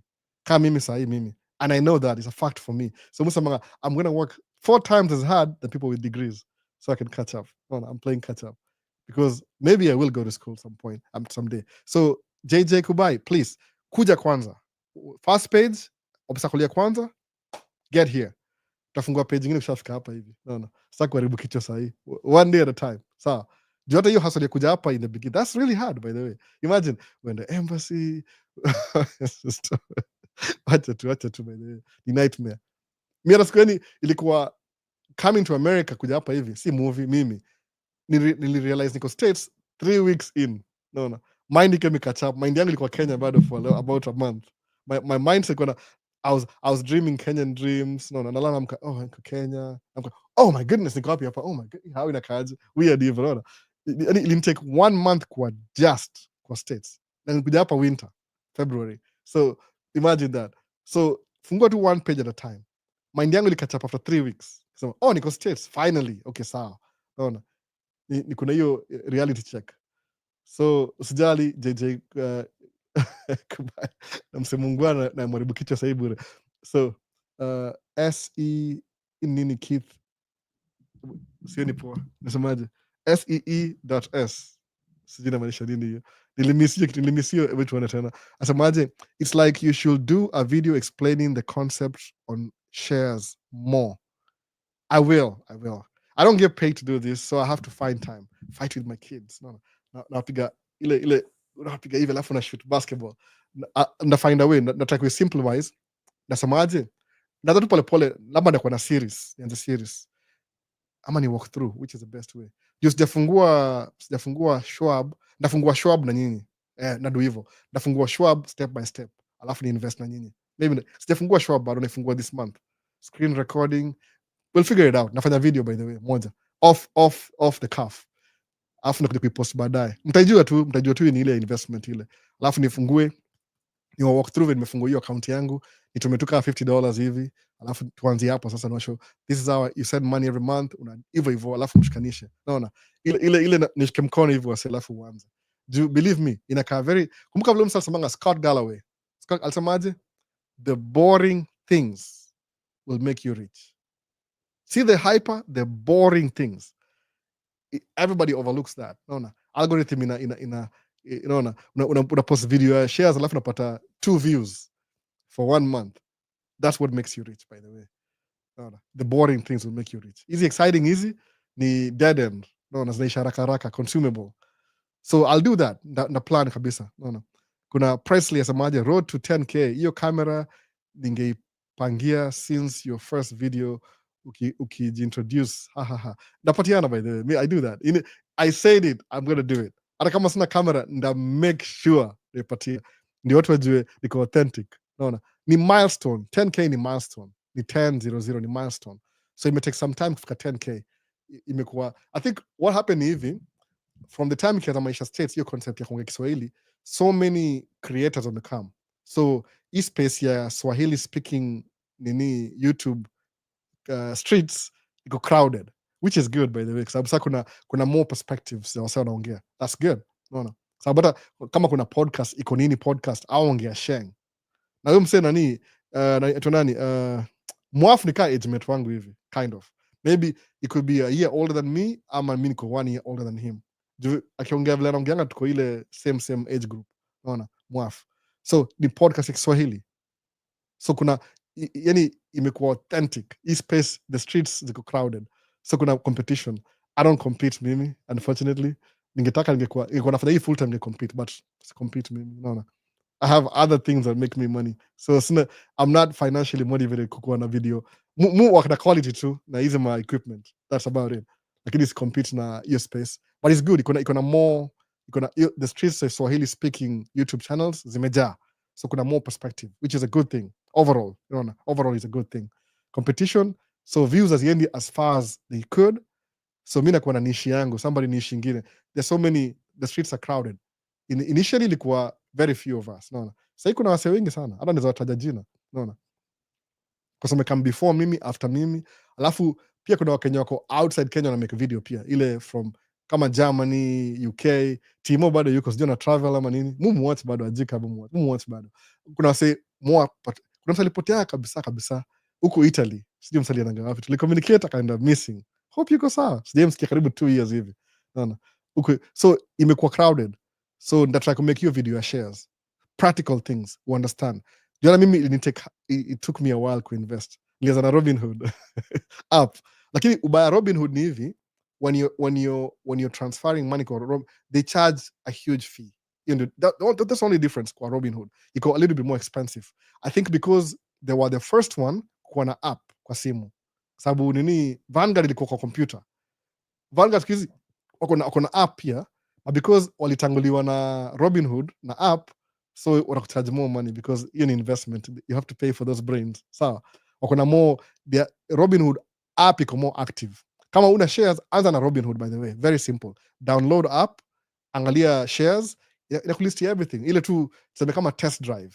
You can miss your first invest. The first thing I invested in Robinhood, naambia kweli kabisa bila kudanganya, nilibuy shares za GoPro because I thought GoPro was going to go places, because that was one of my best camera ever. Squeezy DJI, hata sijui kwa nini, I'm addicted to DJI. DJI everything. Kasa hiyo unatoa end of this month, I think the July 31st, kuna kamera ya 360 DJI inakam. Nilibuy 360 by the way, ile 360 ya mchongaji wa kampuni. Bro ndiye ako naye, hata making video. Bro maze, let down sana. Nimtumia kamera mpya je make video. So ndabuy DJI kwa sababu kuna ile synchronize. I think nimekuwa more blended. Mtumia Apple everything. Naona MacBook, tablet ni Apple, ile ecosystem nimezoea tu hivyo. Sisemi hivyo kukubrag, nasema tu ile ina make job inakuwa easier juu naweza kuna reference. Nikifungua email kwa computer, iko kwa tablet, iko kwa simu, kwa ile tu ecosystem. So DJI kuna DJI everything, drone, microphone, kuna camera na unatoka kamera moja 360 ndabuy hiyo bado. Juu na sync na kila kitu. It makes the job easier. Sawa. So hiyo kwa shares ukifungua nini Robinhood utaanza nayo. The first thing invest liko GoPro. Hata sijui how much ndaiangalia baadaye. Now that I mentioned it. Musahau, I forget. Na invest alafu nasahau. Ina grow by the way. Kile GoPro may lose over time. But I had to start somewhere. Niliweka $100 nika-invest na GoPro shares. Nikaanzia hapo. So ikaona kienda up and down. Hiyo ilikuwa ile tutorial. But si recommend Robinhood. But nasema kama in the beginning, anza nayo ndio kupatia ile test the waters. No. Ona vile shares ina work. There's nothing as good as ile learning by doing, by the way. Fungua Robinhood, weka somoja, iangalie vile ita lose na gain. Okay, yeah, I get it now, I get it. No. Sikia Bitcoin, karibu ni invest, sikuwa sure. Ikaenda juu, ikashuka, everybody, invest in Bitcoin. Nikafungua ile app ya Bitcoin. Ikaonekana hapa sasa kufungua. Na kama app za investment, kama hizo initial zilikuwa 4, alafu sasa nimechukua hizi more traditional, kina Vanguard, kina Charles Schwab, naona. Hizo ni Fidelity, hizo ni kama zimekuko for a long time. Sawa. Kuna hiyo evil behind it, but naona. Musa manganini ile, mwambie mse kila siku. Si quote yangu by the way, nime adapt your quote. Naona. Learn the rules of the game, play the games by the rules. You're not the one who made the rules, ndio. So do you want to win? Yeah. Learn the rules of the game, play the game by the rules. That's it. Naona. Utachange nini? Okay, suppose semeaje kwa bwana nani last week, sasa jina. Ruto this, Ruto. Mse. President wa Kenya kama Ruto. Yuka 5 years in office. Alafu akiwin re-election, another 5 years in office. Kuna 10 years of your life wasted worried about how the president is running the country. Waste of my time. I mean, kama wewe uko politics sawa, you can do that. You can focus on your story, your line of work. Lakini imagine 10 years of your life una wind your one president. alafu atakaa na ataenda, ataretire siku moja alafu ataenda, sawa. Maybe atawin re-election alafu aendelee bado, muimbe museme whatever, Ruto must go UK, kila mahali, BN concert, ukasema Ruto must go. Okay, does he care? He doesn't care. He's president. I shall achieve the highest level. Oh, as president of Kenya. Sorry, Kisha. You're worried about mse mwingine, but you worry about your own issues. Okay, imagine 10 years when I save $100 kwa stocks every month. Hautakuwa na story. More kama kuna vitu close mind yangu yani. Naziona, okay, whatever. No. African Americans are ignoring the business. Niliona ndio, but does that affect my shares? No. Okay. Let me go play with my kid. Adiambia vitu more level and ABCD hivyo vitu, things that matter to me. Una avoid noise. Asamangaje pesa inanga kelele. Pesa is very quiet. Sawa. Unasahau tu. Kumbuka your concept. Money aikonge na kelele mingi. Wasapiga kelele, the people who make money kwa hiyo kupiga kelele, but nyinyi wengine spectators, you're wasting your time. So 10k settlement za swali. TikTok imenyamaza ni aje? Hebu tuone. The streets of TikTok zimenyamaza ni aje? Hebu maybe refresh. That's very true. Why can't they just come with a solution instead of complaining? Okay, nilimisia kwanza ilikuwa nini? Negativity can drain your energy. Wait. Acha nimalize YouTube. I was rushing for YouTube, nimalize YouTube kwanza. Imeongezeka. Man, leo takapa 3 hours bana. Okay, nani? I should start talking. How long does it take to receive how long did it take to receive your truck? South Africa. The truck was ready. Fanya hivi, South Africa. I wish you could check out my other channel on YouTube. Nimeanza document. I started making videos 2015, by the way. YouTube. Niko inspired na msaitwa Casey Neistat. He was doing daily vlogs. So I can do this. So my first camera was a GoPro. So nikianza kunini, I was shopping around for a dump truck because my wife was driving dump truck already. Because I was paying the bills, kabaki na side dump. But my truck, most trucks are ready to go. Ready to go. It's just like that time, people were buying trucks like crazy. 2020. Ile kulikuwa na, I think Gavaili ilipatia initiative that businesses were supported, like go get a loan. Imesahau hiyo kitu kitoaje. Ilikuwa hardship something. Some people got money, PPP, kulikuwa sijui nini. So the government was trying to incentivize businesses zisikufe, ziendelee. So most banks were willing to give loans. If you're in business, na unaprove uko in business, kulikuwa na program fulani hivi inasaidia wasee kupata loans haraka haraka. Ndio business zisikufe, siku ya COVID ile shutdown. So I took advantage of that. Siku ilalia, I said, says ilalia. So nikaenda kwa bank, they took me for a run around. Leta hii, down payment, this, whatever. I did it. Kutoka hapo na truck. Nikasema okay, nikaangalia ile analysis. If I have a second truck, will I make more money? Nikaongea na best yangu fulani akona truck 2 already by then. Akaniambia, you'll make more money than you've ever made in your life. He was right, by the way. Nikafuata hiyo story. So it took, sometimes trucks are ready to go. Kama sahi kwa dealership, niko huko juzi, last week, kama 2 weeks ago. They have 5 trucks ready to go. Everything installed. You'll give them the money, they'll give you the truck. On Monday, you're working. That's how fast it is. No. Nimeona wase wengi wamenunua truck. Kwanza kuna best yangu moja sumuitanga jina yake ni chain. Simplest chain. Ni mwindi wa Guyana, but ni mwindi kabisa kama India. Chain something. Amenunua dump truck pia, chain. After sijui how many years na side dump. Decide eventually. Sababu market na move towards that. I think market inataka move towards dump truck sahi. Before ilikuwa side dump, lakini siku hizi ni dump truck. Side dump will come back maybe next year, but truck inakuwa ready to go sometimes. It doesn't take that long. You can just walk in and walk out and drive away. How much is property tax? Minnesota is about, come on, 1%, 1 point something percent. Very cheap. Ndio sasa hivi. Menikumbusha. Texas, no state tax. What's the property tax in Texas? Or Texas, niambie. It's higher than Minnesota. So is the state really no tax state? Lying. Unalipanga more kwa property tax, 2%. Wisconsin is doing 3%. Anyway, tuendelee. So property tax. So when you buy a house, are you still supposed to pay the mortgage? Yeah, you do. No, what do you mean South Africa? Like if you pay cash, you don't have a mortgage. Mortgage ni loan. It's just a name. It's a mortgage. It's a loan. Loan for 30 years, stretched out. You know, my mortgage is the loan you borrow to buy a house. I don't own this house outright. I own it, but there's a lien. The bank has a lien. So if I don't pay, the bank can come and sell the house and get their money back. Because a house is very lucrative because it appreciates in value. So you lose twice. But what mortgage you mean? Maybe you mean property tax. Yes, you still pay taxes and you still gotta have insurance. Insurance isn't consistent. You have to. Same thing a truck. Truck, we have insurance. We pay for the truck. When I pay off the truck, I still pay for insurance. You need to recurring bill as usual. No. Wow, it can be expensive to own a house. It could be, but it has more advantages than disadvantages. When you calculate the monthly payment, 30 years at the end of, you will end up have paid 3 times more. But Kelvin, come on, that's a waste of your time argument.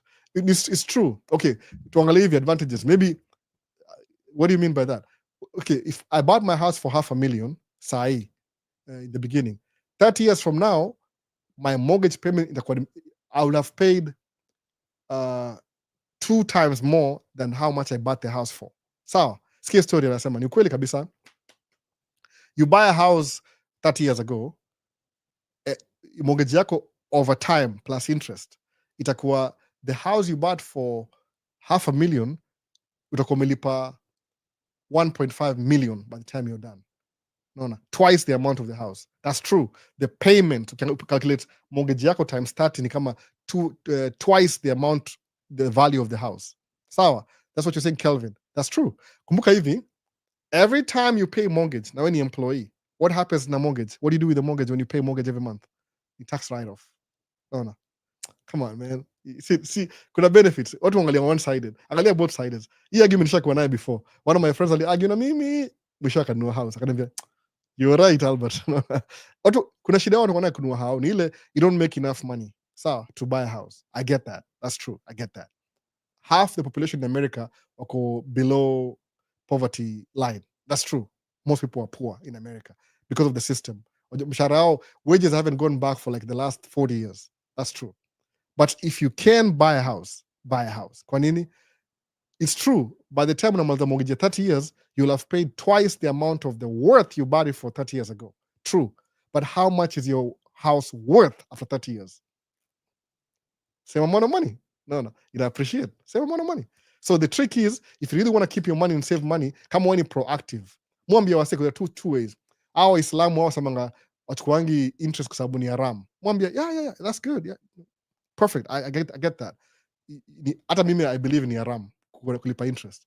But I'm not the one who makes the rules. So it's true, by the way. When kwa ile dini yako, dini ina allow don't pay interest. That's true. It's bad for everybody. Actually, it's a very good principles na hiyo religion yao, Muslim nasema don't pay taxes. That's really good. But how do you overrun that? Pay more. Just pay more. Mortgage yako in 2,000, lipa 5,000 every month. See how that goes. Uta cut off ile payment by half. No. Just by paying more. Hata $100 more. Uta reduce 7 years of your life just by 100. Just like that. No. Kuna hiyo trick, by the way. You didn't make the rules. Umezaliwa kupata rules inaendelea. No. So what do? Go smart about it. Go around it. No. Your mortgage got twice 30 years from now. But guess what? Your house is going to be worth 1.5 million 30 years from now too. Does it make sense? So what are you going to do? Complain and do nothing, or do something and benefit at the end of it? No, in evil. Kuna hiyo argument kwa kitambo sana. Siku hizi msema hata muy fly over. You too. It's either the biggest problem ile, maybe you don't have. Siongee juu hiyo example, Calvin. Naongea tu ile, I'm talking about the argument. Si wewe Calvin kivyako, don't take it personal. Si wewe, naongea tu ile generality. Kuna hizi arguments, people, yani you find excuses to explain why you can't do something. That's the biggest mistake ever. You're creating excuses why you can't do something, and the thing is right in front of you. Siwezi buy truck juu ya grocery list. Number 1, number 2, please, man, just go buy the truck and see what happens. Utakuwa a better businessman than me. No. Ile tu jiamini sahi, because you haven't done it yet. Unaogopa ile kuna sijui ni cold feet before finding. Me, I've never been, I'm so scared I don't want to get married. Madem ndio wasemanga hivyo. I don't want to get married. That's not what they're saying. Mujo mademo ongea na code language. So I don't want to get married ile ajapata ule chali, I'm convinced. Okay, anyway, any argument ingine. But you get the point. They must ati I don't want to get married because I'm too young. anajipatia opportunity, yani akona prospects. Nda meet, who are you gonna meet? Nani, Jeff Bezos. He's not good looking, ni mtu very short by the way. Ni mzae. Somewhat, the people who have money, see good looking, by the way. I know. Mfanya job, but okay, I'll be honest with you. Minishi Minnesota, Adishi Twin Cities. Example to it, I'm just throwing a bone out there. If you want, come out after them, wakuoa, by the way, you want to marry some nice, whatever girl, Minneapolis downtown, I'm a uptown, college nini, University of Minnesota area, you kuna madem very young, 24, good looking. They're not all good looking, but at least you want a 9 out of 10, 8 out utapata huko. Oh, you want a good looking girl when they kwa rich neighborhood, Waizara? Please. Rich people are not good looking. Man, tell you the truth, no. Sasa kama if you're looking for that person, unatakuwa ati akona do, akona sura mzuri, 6 feet, 6 figures, 66666, whatever. You're 6 ingine. They don't exist. Labda ni AI, utamtype kwa chat GPT. Get me a perfect man. Create a video. That's what you're looking for. What you're saying, like your standards are higher than everybody else. You'll never get that. Utakaa uko 40, umeanza kudepreciate kimwili, unatumua ads za AAR na hujaiolewa mpaka sasa una mtoi. Watu jidanganya by the way. Everybody's average. Kila mtu yudishi, anaenda kwa bathroom, anaoga, wengine hata waogangi. Alafu binadamu kawaida, unaona? Nuclear kilipuka itakuwa kila mtu evenly. Hakunanga mtu atabaki ati juu ni Superman, hakuna kitu kama hiyo, unaona? Anyway, tuendelee. People find reasons for not doing anything. I think nimemiss my question fulani hapa hivi kwa nini? Kwa South Africa. Host, see you soon, and the rest of the family here. Oh, so South Africa may go missing. That's good. Sijui mbona DJI products ziko out of stock. Wanted to get the Action 5. Kuna ban, by the way, kuna ban inaendelea. Gavana kama inataka kuongeza ma taxes, wako threatened sana. And this is really good technology. No. Umeban ma drone, hata mimi sijui ni buy drone. I'm looking for a drone. I was procrastinating, sasa nafikiri ikipata moja na haraka sana. Hata kama ni mzee, ni kwenda backup juu ni kama zimekuwa banned in a way, wanazi slow down. Zimekuwa kwa port, by the way, port of entry. I don't know who's doing that. I mean, kama una hiyo technology America, mbona kazi wasi no. Party pooper. They're doing a good job. Zimepotea missing. Kaona kununua DJI, by the way, zimekaziwa kidogo, especially kila mahali. Imereduce stocks, sijui kwa nini. That's very true. No. Nimemiss nini? When you calculate the monthly payment, ishamaliza. Wow, I appreciate. Wow, it can be expensive when you buy a house. You're still supposed to, how long did it take you to receive? Check out. That's true. Why can't they just come to the solution? Okay, I think I'm good on TikTok. Fresh everything. South Africa, Amanda. So YouTube, Keith Adrian asemaje? Man, it's true. It's rare to come upon Milo can nowadays. Ziko muziona Milo, niko na Milo kubwa hivi. Situmiangi kila siku, by the way. Naona niko na a very strange relationship na sugar. So mukunywa maji tu siku hizi. So break the story asemaje. I don't know why it's very hard for third world countries to go to countries like America, but Americans can easily come to Kenya. Breaking the story. That's very easy. Colonialists, colonized. Colonialists, colonized. So you guys have resources, we don't have resources. So you have to pretend we are superior than you, so you can come and steal your resources for free. That's it. Yeah. In 1 minute, done. That's the whole story. No. Don't wonder. Go check out your history. No. They make sure that third world countries that has all the gold and resources. How can you be third world and you have everything? No. How can you nika maskini anakwambia wewe ni maskini. Nika the poor person claims to be rich, well actually poor, and when you're rich then he come and gets your rich resources alafu anaziuza. How is that? Anyway, no. Breaking the story. Angalia history bana. Angalia history. The very simple solution. No. I didn't make the rules. Mimi sema tu naangalia atmosphere na understand kunaenda semaje. How do I go around hii una navigate hizo troubled waters? No. Alafu ama ni ile song inaenda hivi, ile song. Nimesahau jina hiyo song. Sijui nimesahau hiyo song kabisa. Troubled waters. So kuna these things that happen for a reason. Understand the vitu, alafu utakuwa the more educated, ama tuseme si educated, the more aware you were of the world around you, situation awareness, utalan kuinavigate the right way. More experience racism to this day, by the way. There's an outside market, somebody will follow me through the whole day. Nimezoea, nimesema tu, no issue. No. I expect it, sir. I expect it. No. It's hard to be a black man in America. But Musama, did I come to the store to steal? No, I'm coming to buy something.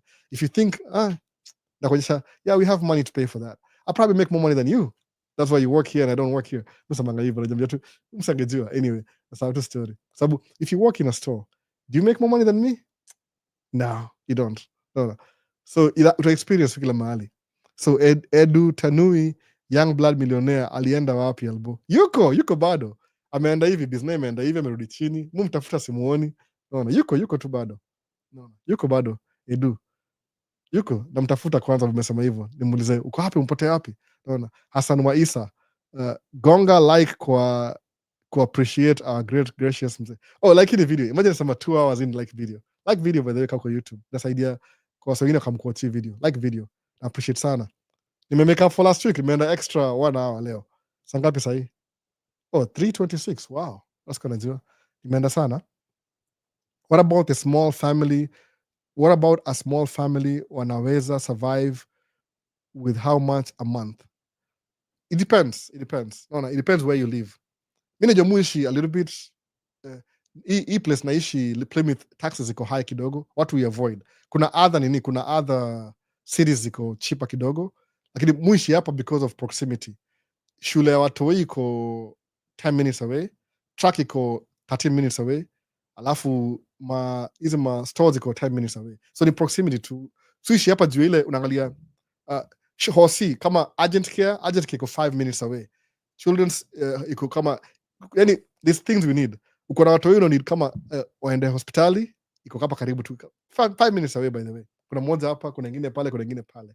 So kuna zile supermarket, urgent care, truck maliko. So naishi hapa kwa sababu ni kama central kwa my livelihood. Unaona? Mu drive truck, watu wao waenda chuo, suenda hapa na hapa na hapa. Everything iko tuseme kama the most ni 15 minutes away. Actually the truck niko the farthest kabisa, truck 30 minutes away. Sawa, ile ku drive 30 minutes away. So hii neighborhood ni a little bit expensive, a little bit, but in proximity ya shule. If I wanted, ninge move closer to the school, alafu itakuwa closer to the truck. Lakini hizo houses kwa hiyo closer to the school, they are a little bit more expensive than this house. So unapiga hesabu unaona, where do I want to live? There place zingine utapata kalaba itakuwa cheaper than this, by the way. Taxes ni cheap, hao ni cheap. So it depends where you live. Ni proximity to ile. I found myself in the Muishi west side of the Twin Cities. West side? West side? Wacha niseke masai alafu nifungue. Muishi west of the Twin Cities. Naishi west side ya Minneapolis St. Paul. Actually Minneapolis, west of Minneapolis. Mimi naishi huko. Hopkins iko southwest. So shule watu iko southwest. So ni ile tu I found myself in this neighborhood. Kuna east, kuna north, kuna south, everywhere you want. It just depends. So it's what you make it. No. Nauza yangu. Unauza nini? Buzz float. Buzz float ako wapi? Unauza nini buzz float? Maisha State's been OTR for a year. How is contracting with dump truck with minority? Colombox. I mean, I about Minneapolis St. Paul. I don't really know much about other cities. So you count Minneapolis St. Paul, I can help you out. But two A, B, C, D, E, F, G. It'll work. If you're outside Minneapolis St. Paul, I've never lived there. Siwezi idea sana, by the way. I wouldn't know what to tell you. So here's the difference. So Colombox, angalia unaishi which city? Hebu sema name your city, area code. Haraka. Tujue kama kuna mtu uko hivyo. So Emmanuel Kipchirchir. One of my friends joined CDL training after I shared your story about tracking. Oh, that's really good. Wacha ingia kabisa. Oh, PA. So PA kuna side dump kama ya New York. Angalia area yenu. Yani fanya hivi. The best ile hata ChatGPT. Angalia sema tafuta information ya dump truck, alafu get some phone numbers, call them, talk to them. Sababu utaongea na contractor, ujue needs zao ni ngapi. Uliza, how long do you guys work in a year? Wakisema 9 months, alafu maybe unafanya winter job in the winter, ujue 9 months, winter 3 months, how much do you pay, what kind of trucks do you need. Fanya research yako peke yako, alafu that's the ni a little bit of work sababu I don't live in your state, siwezi jua kabisa. Naweza sema ile blanket ile, this is how it works. Kuna YouTuber yuko Ohio, nimesahau jina yake, ana madam truck, alianza na 2, kuna sijui kama 9 siku hizi ama ni 15, but just learn the things from your state. Columbus utapata guarantee you're the first one to learn about your story as an immigrant, by the way. Utakuwa pioneer wewe, unaona, inakuwa hivyo. You have to explore hizi vitu kwa sababu when I first started hapa hivi Minnesota, the only person kuna dump truck ni msee mmoja, one guy, na alienda na jerudi tena, by the way, but background yake ilikuwa real estate. He was selling houses and akatransfer to dump truck, alafu na akaacha kudu dump truck. So it's something you have to create in your own state, ujue kudanangaje. Make some calls, siogope, hata go in person, ongea nao. They always need people, ni ile tu people don't really know, naona, kwa sababu kitu ya construction kwa ile mainstream ni off the cuff a little bit, naona, inakaa weird. Sasa mwi publicity kwa hii watu ndio waone you can do it too, naona. Go back to your state, ukirudi home time, uliza wasee, angalia madam truck, ongea na driver. Ukienda kwa gas station hivi ana fuel, and uongea na yeye. When you do back, kama kwa interested, ukiona msem black even better, naona, ama immigrant anakwambia kila kitu. So Emmanuel, wacha ingie tracking bana. Tracking ni poa, ni quick way ya kutoka kwa umaskini, by the way, ukipanga if you know what you're doing. So Elite World update. Hi Albo, hope you're doing good. It's been long since I was here live. At least leo nimepata live. Oh, karibu sana Elite World. That's kuona for a while. Last week ilikuwa very short though. Nilianza mapema nikamaliza mapema. I had to go somewhere. Na post hizo video evidence baadaye. So sure, focus on positive beat of life. That's true. Always positive. Alafu Victor Chieng, hope you're doing well. Ako poa kabisa. Raju nakuona Raju. Potea sana. VP Albo, long time. Nakuona bana, doing great, sharing knowledge. Nimekuwa Dubai, went to do some PR for a company I'm working for. Weather huko bana, unbelievable. 44 degrees. Jamaa huku wana survive. Hiyo ni kama Texas huku, the same. 44 degrees Celsius. Hiyo US ni over 100 Fahrenheit. Niko hot sana, by the way.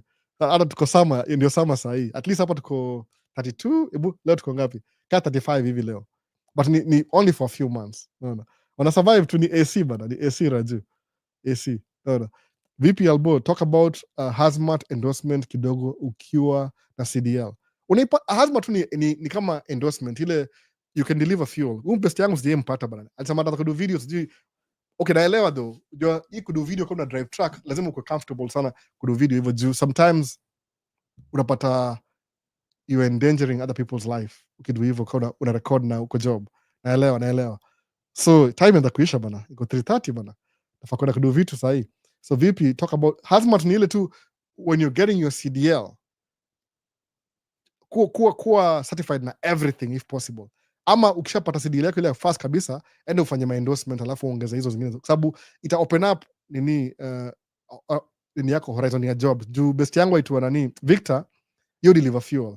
Ameanza kama dereva 1 year, the second year akanunua truck yake. Sasa yeye ni owner, by the way. He's making good money. Amebuy how this week, by the way. I mean this year amebuy how. Akona how yake sasa hii.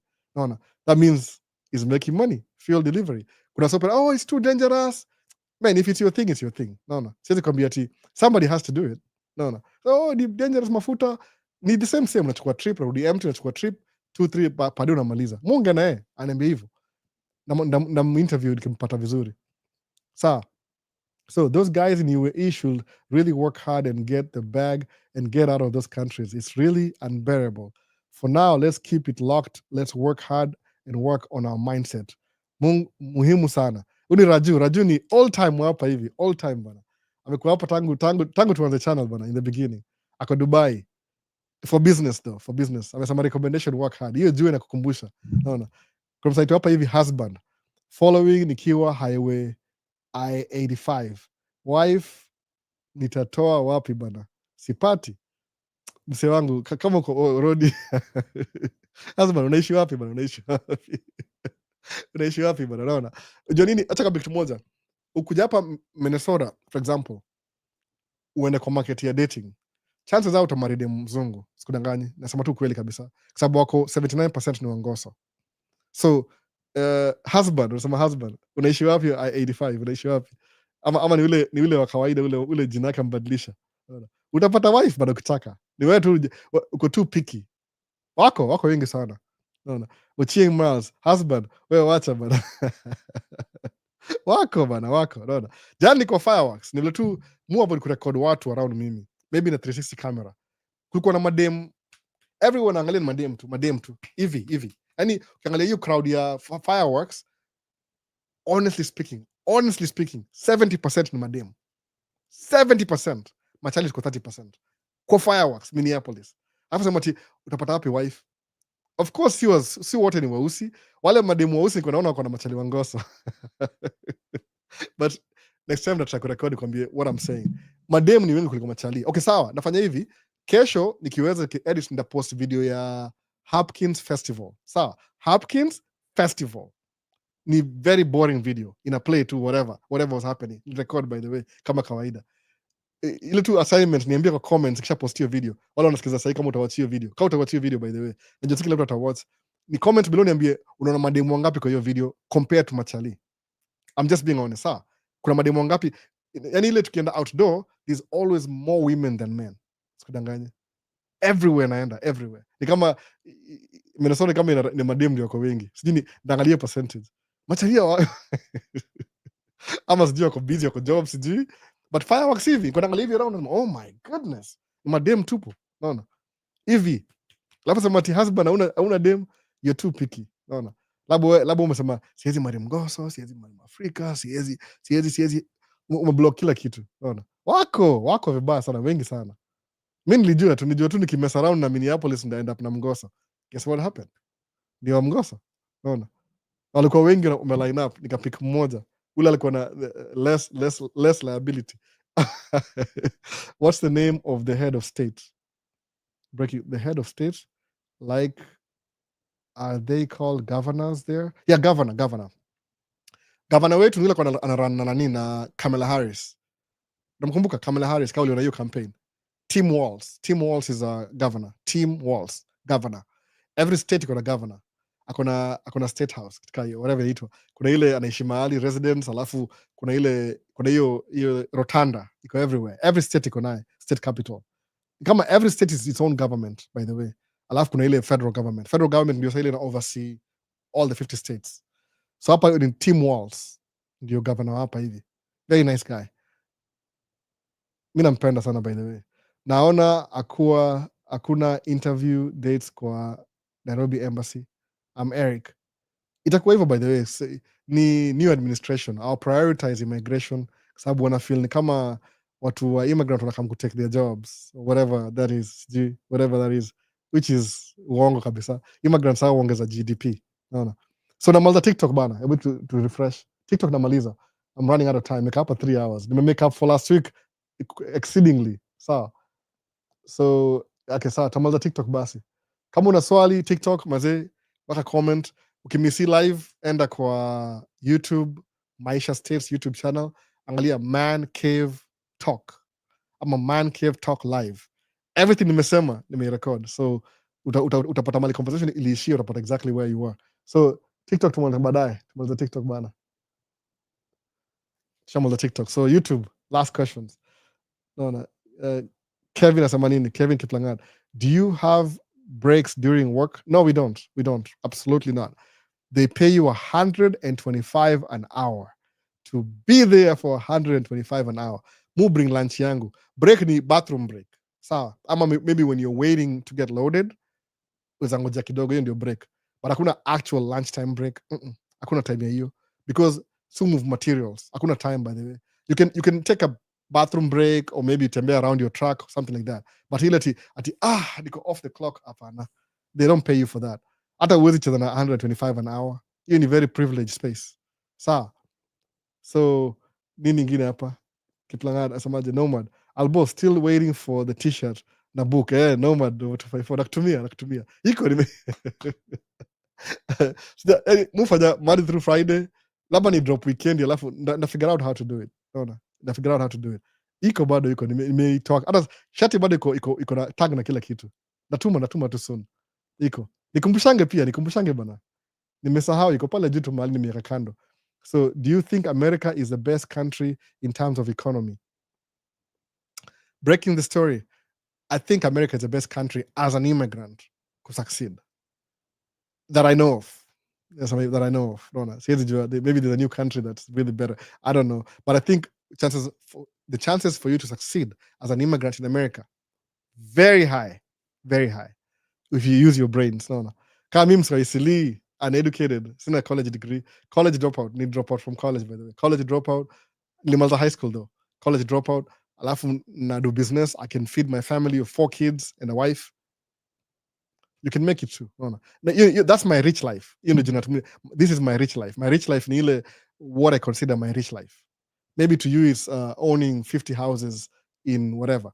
Kwangu ni ile too, feeding my family, providing for my family, saving for retirement, and maybe investing in my kids' future. Hiyo ndio my rich life. So that's just average. Always backup over backup. If your rich life is becoming a billionaire, that's good for you. But I think this is one of the best country as an immigrant to succeed. Kuna opportunities ziko available kwako, sababu wale watu wamezaliwa hapa hivi, most of them they don't think, wako very comfortable, so utakuja hapo utawasurpass in 4 years. That's what I think. Breaking the story. So if you ever talk, if you're thinking about it, breaking the story, if you're just thinking about it, no, kuja hapa kuja states, wacha mchezo bana, wacha mchezo before things change, which I don't think so. No, what to prioritize, what makes them money. Mona, what makes them money, alafu wana prioritize. Policies can change, itadip kidogo hivi alafu itapanda, itadip alafu itapanda, but itadip hapa hivi alafu itapanda higher, alafu itadip kidogo, itadipia kama ilidipia second floor itapanda third floor, itadipia third floor itapanda seventh floor, itadipia 5 itapanda ninth floor, hivyo hivyo inadip ikipanda. Yani ukiangalia hiyo graph, as much as it's dipping, inapanda kwenda juu zaidi zaidi zaidi zaidi. It's getting better and better and better. So as an immigrant kuja States, breaking the story, kuja States, by the way, utasucceed. Kama kuna dreams zako utakuwa, kuna so many opportunities I can't even list them. No, for days you can do to get yourself where you want to be. Hata ukiingia tu hapa hivi the first few years utakuwa average, you'll be comfortable, labda utasahau story ya kukua na vitu mob. Sawa, so madem wamejaa, mwambie atafute type yake. That's it, type yake. Ndio kweli kabisa, mimi nakwambia kweli kabisa, every time I go out kwa hizi events, man, nasemaga we are outnumbered. No, what happened to men, ama labda wako busy, sijui. No, blessed week ahead. Ochieng Miles, God bless you, tutapatana next Sunday. Sawa kabisa wase. Breaking the story, amkujalia kidogo, I'm trying a lot to come there, trust me. Yeah, maybe you're not trying enough, you need to try more. It's smart way of coming over. Breaking the story. So breaking the story, unfortunately umekam late kidogo, but I'm glad you may show up. Comment below, tafuta namba yangu ya simu tuongee, nione where you are. I'm very interested to know how you're trying. Utashangaa sana. Sometimes maybe you're trying so hard doing the wrong thing. Just need some redirection. Focus na hii. Alafu sometimes you need to be redirected kidogo hivi. Sasa nani mwingine ni late sawa sawa, melala sahi. Karibu 4. Nimemake up for last week kama vipi? 3 hours leo, si ndio? Nitasumbua computer leo lakini sasa. Sasa wacha basi niishie these things I need to do. Nimeshukuru sana bana. Kama una swali, comment down below. Kama miss live ya this week, last week, ziko kwa recording, Man Cave Talk Live, Man Cave Talk. Watu wa TikTok nisha talk already. Contact information iko pale chini kwa description, everything. Kama namba ya simu, kama uko US, nipigie simu, wacha message. Usipige tu simu, wacha message. Preferably, if you don't mind, your first name. Sema tu, my name is this, and I'm calling you about this. Alafu ndaona nakupigia simu, alafu tutakuwa friends. Alafu tushaongea, alafu nda save namba yako ya simu. So utakuwa kwa phone book. Pia unaweza save yangu pia. No, if you want.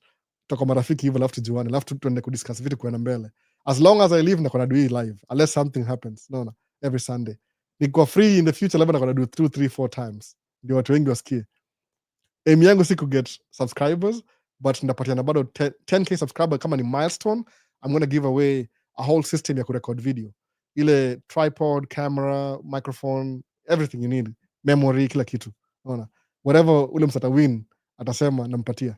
Or maybe at a couple of them. Tutaona tu. Itakuwa kama milestone hivi. Nimengojea 2 years hata ijaifika. Sasa tuende towards the 3rd year. But it is what it is. The streets are crowded now. Watu wengi wanadu video. Which is good, by the way. Which is good. So, na appreciate sana. Nani mwingine na comment moja mkuja hapa late kidogo. Hebu tuone. Husband, thank you for the tips. Yeah, Dwayne Williams. I found him live kwa TikTok. and blown away. Sasa, I knew this somebody I know. Nilijua nabadilisha tu. I know who you are. Dwayne Williams ni mtu wa business sana. Sasa, so tuna next time bana, next Sunday. Mejaribu. Msataka hii t-shirt, I'll work on it. Sasa mimi niosha sasa. Unaona. Hope staribu hizo malebo. Nakupatia mimi sijali bana, nakupatia. But just make sure kuna a nice way ya kutuma utaipata. Sawa, something like that. I don't care, there's a buy ingine. Itu ni I just, this is the cleanest shirt I have right now. Kila kitu ni chafu. Unaona. So enjoy being here. Dero Travels. Sawa, nakuona Dero Travels. Appreciate for your time. Wase, see you on the next one. Peace. I'm out. To end live sasa. Nimemiss anybody. Musa mangaiva kama auction. Going once, twice, 3 times. Live in a delay. Tani end basi. Hakuna mse mwingine.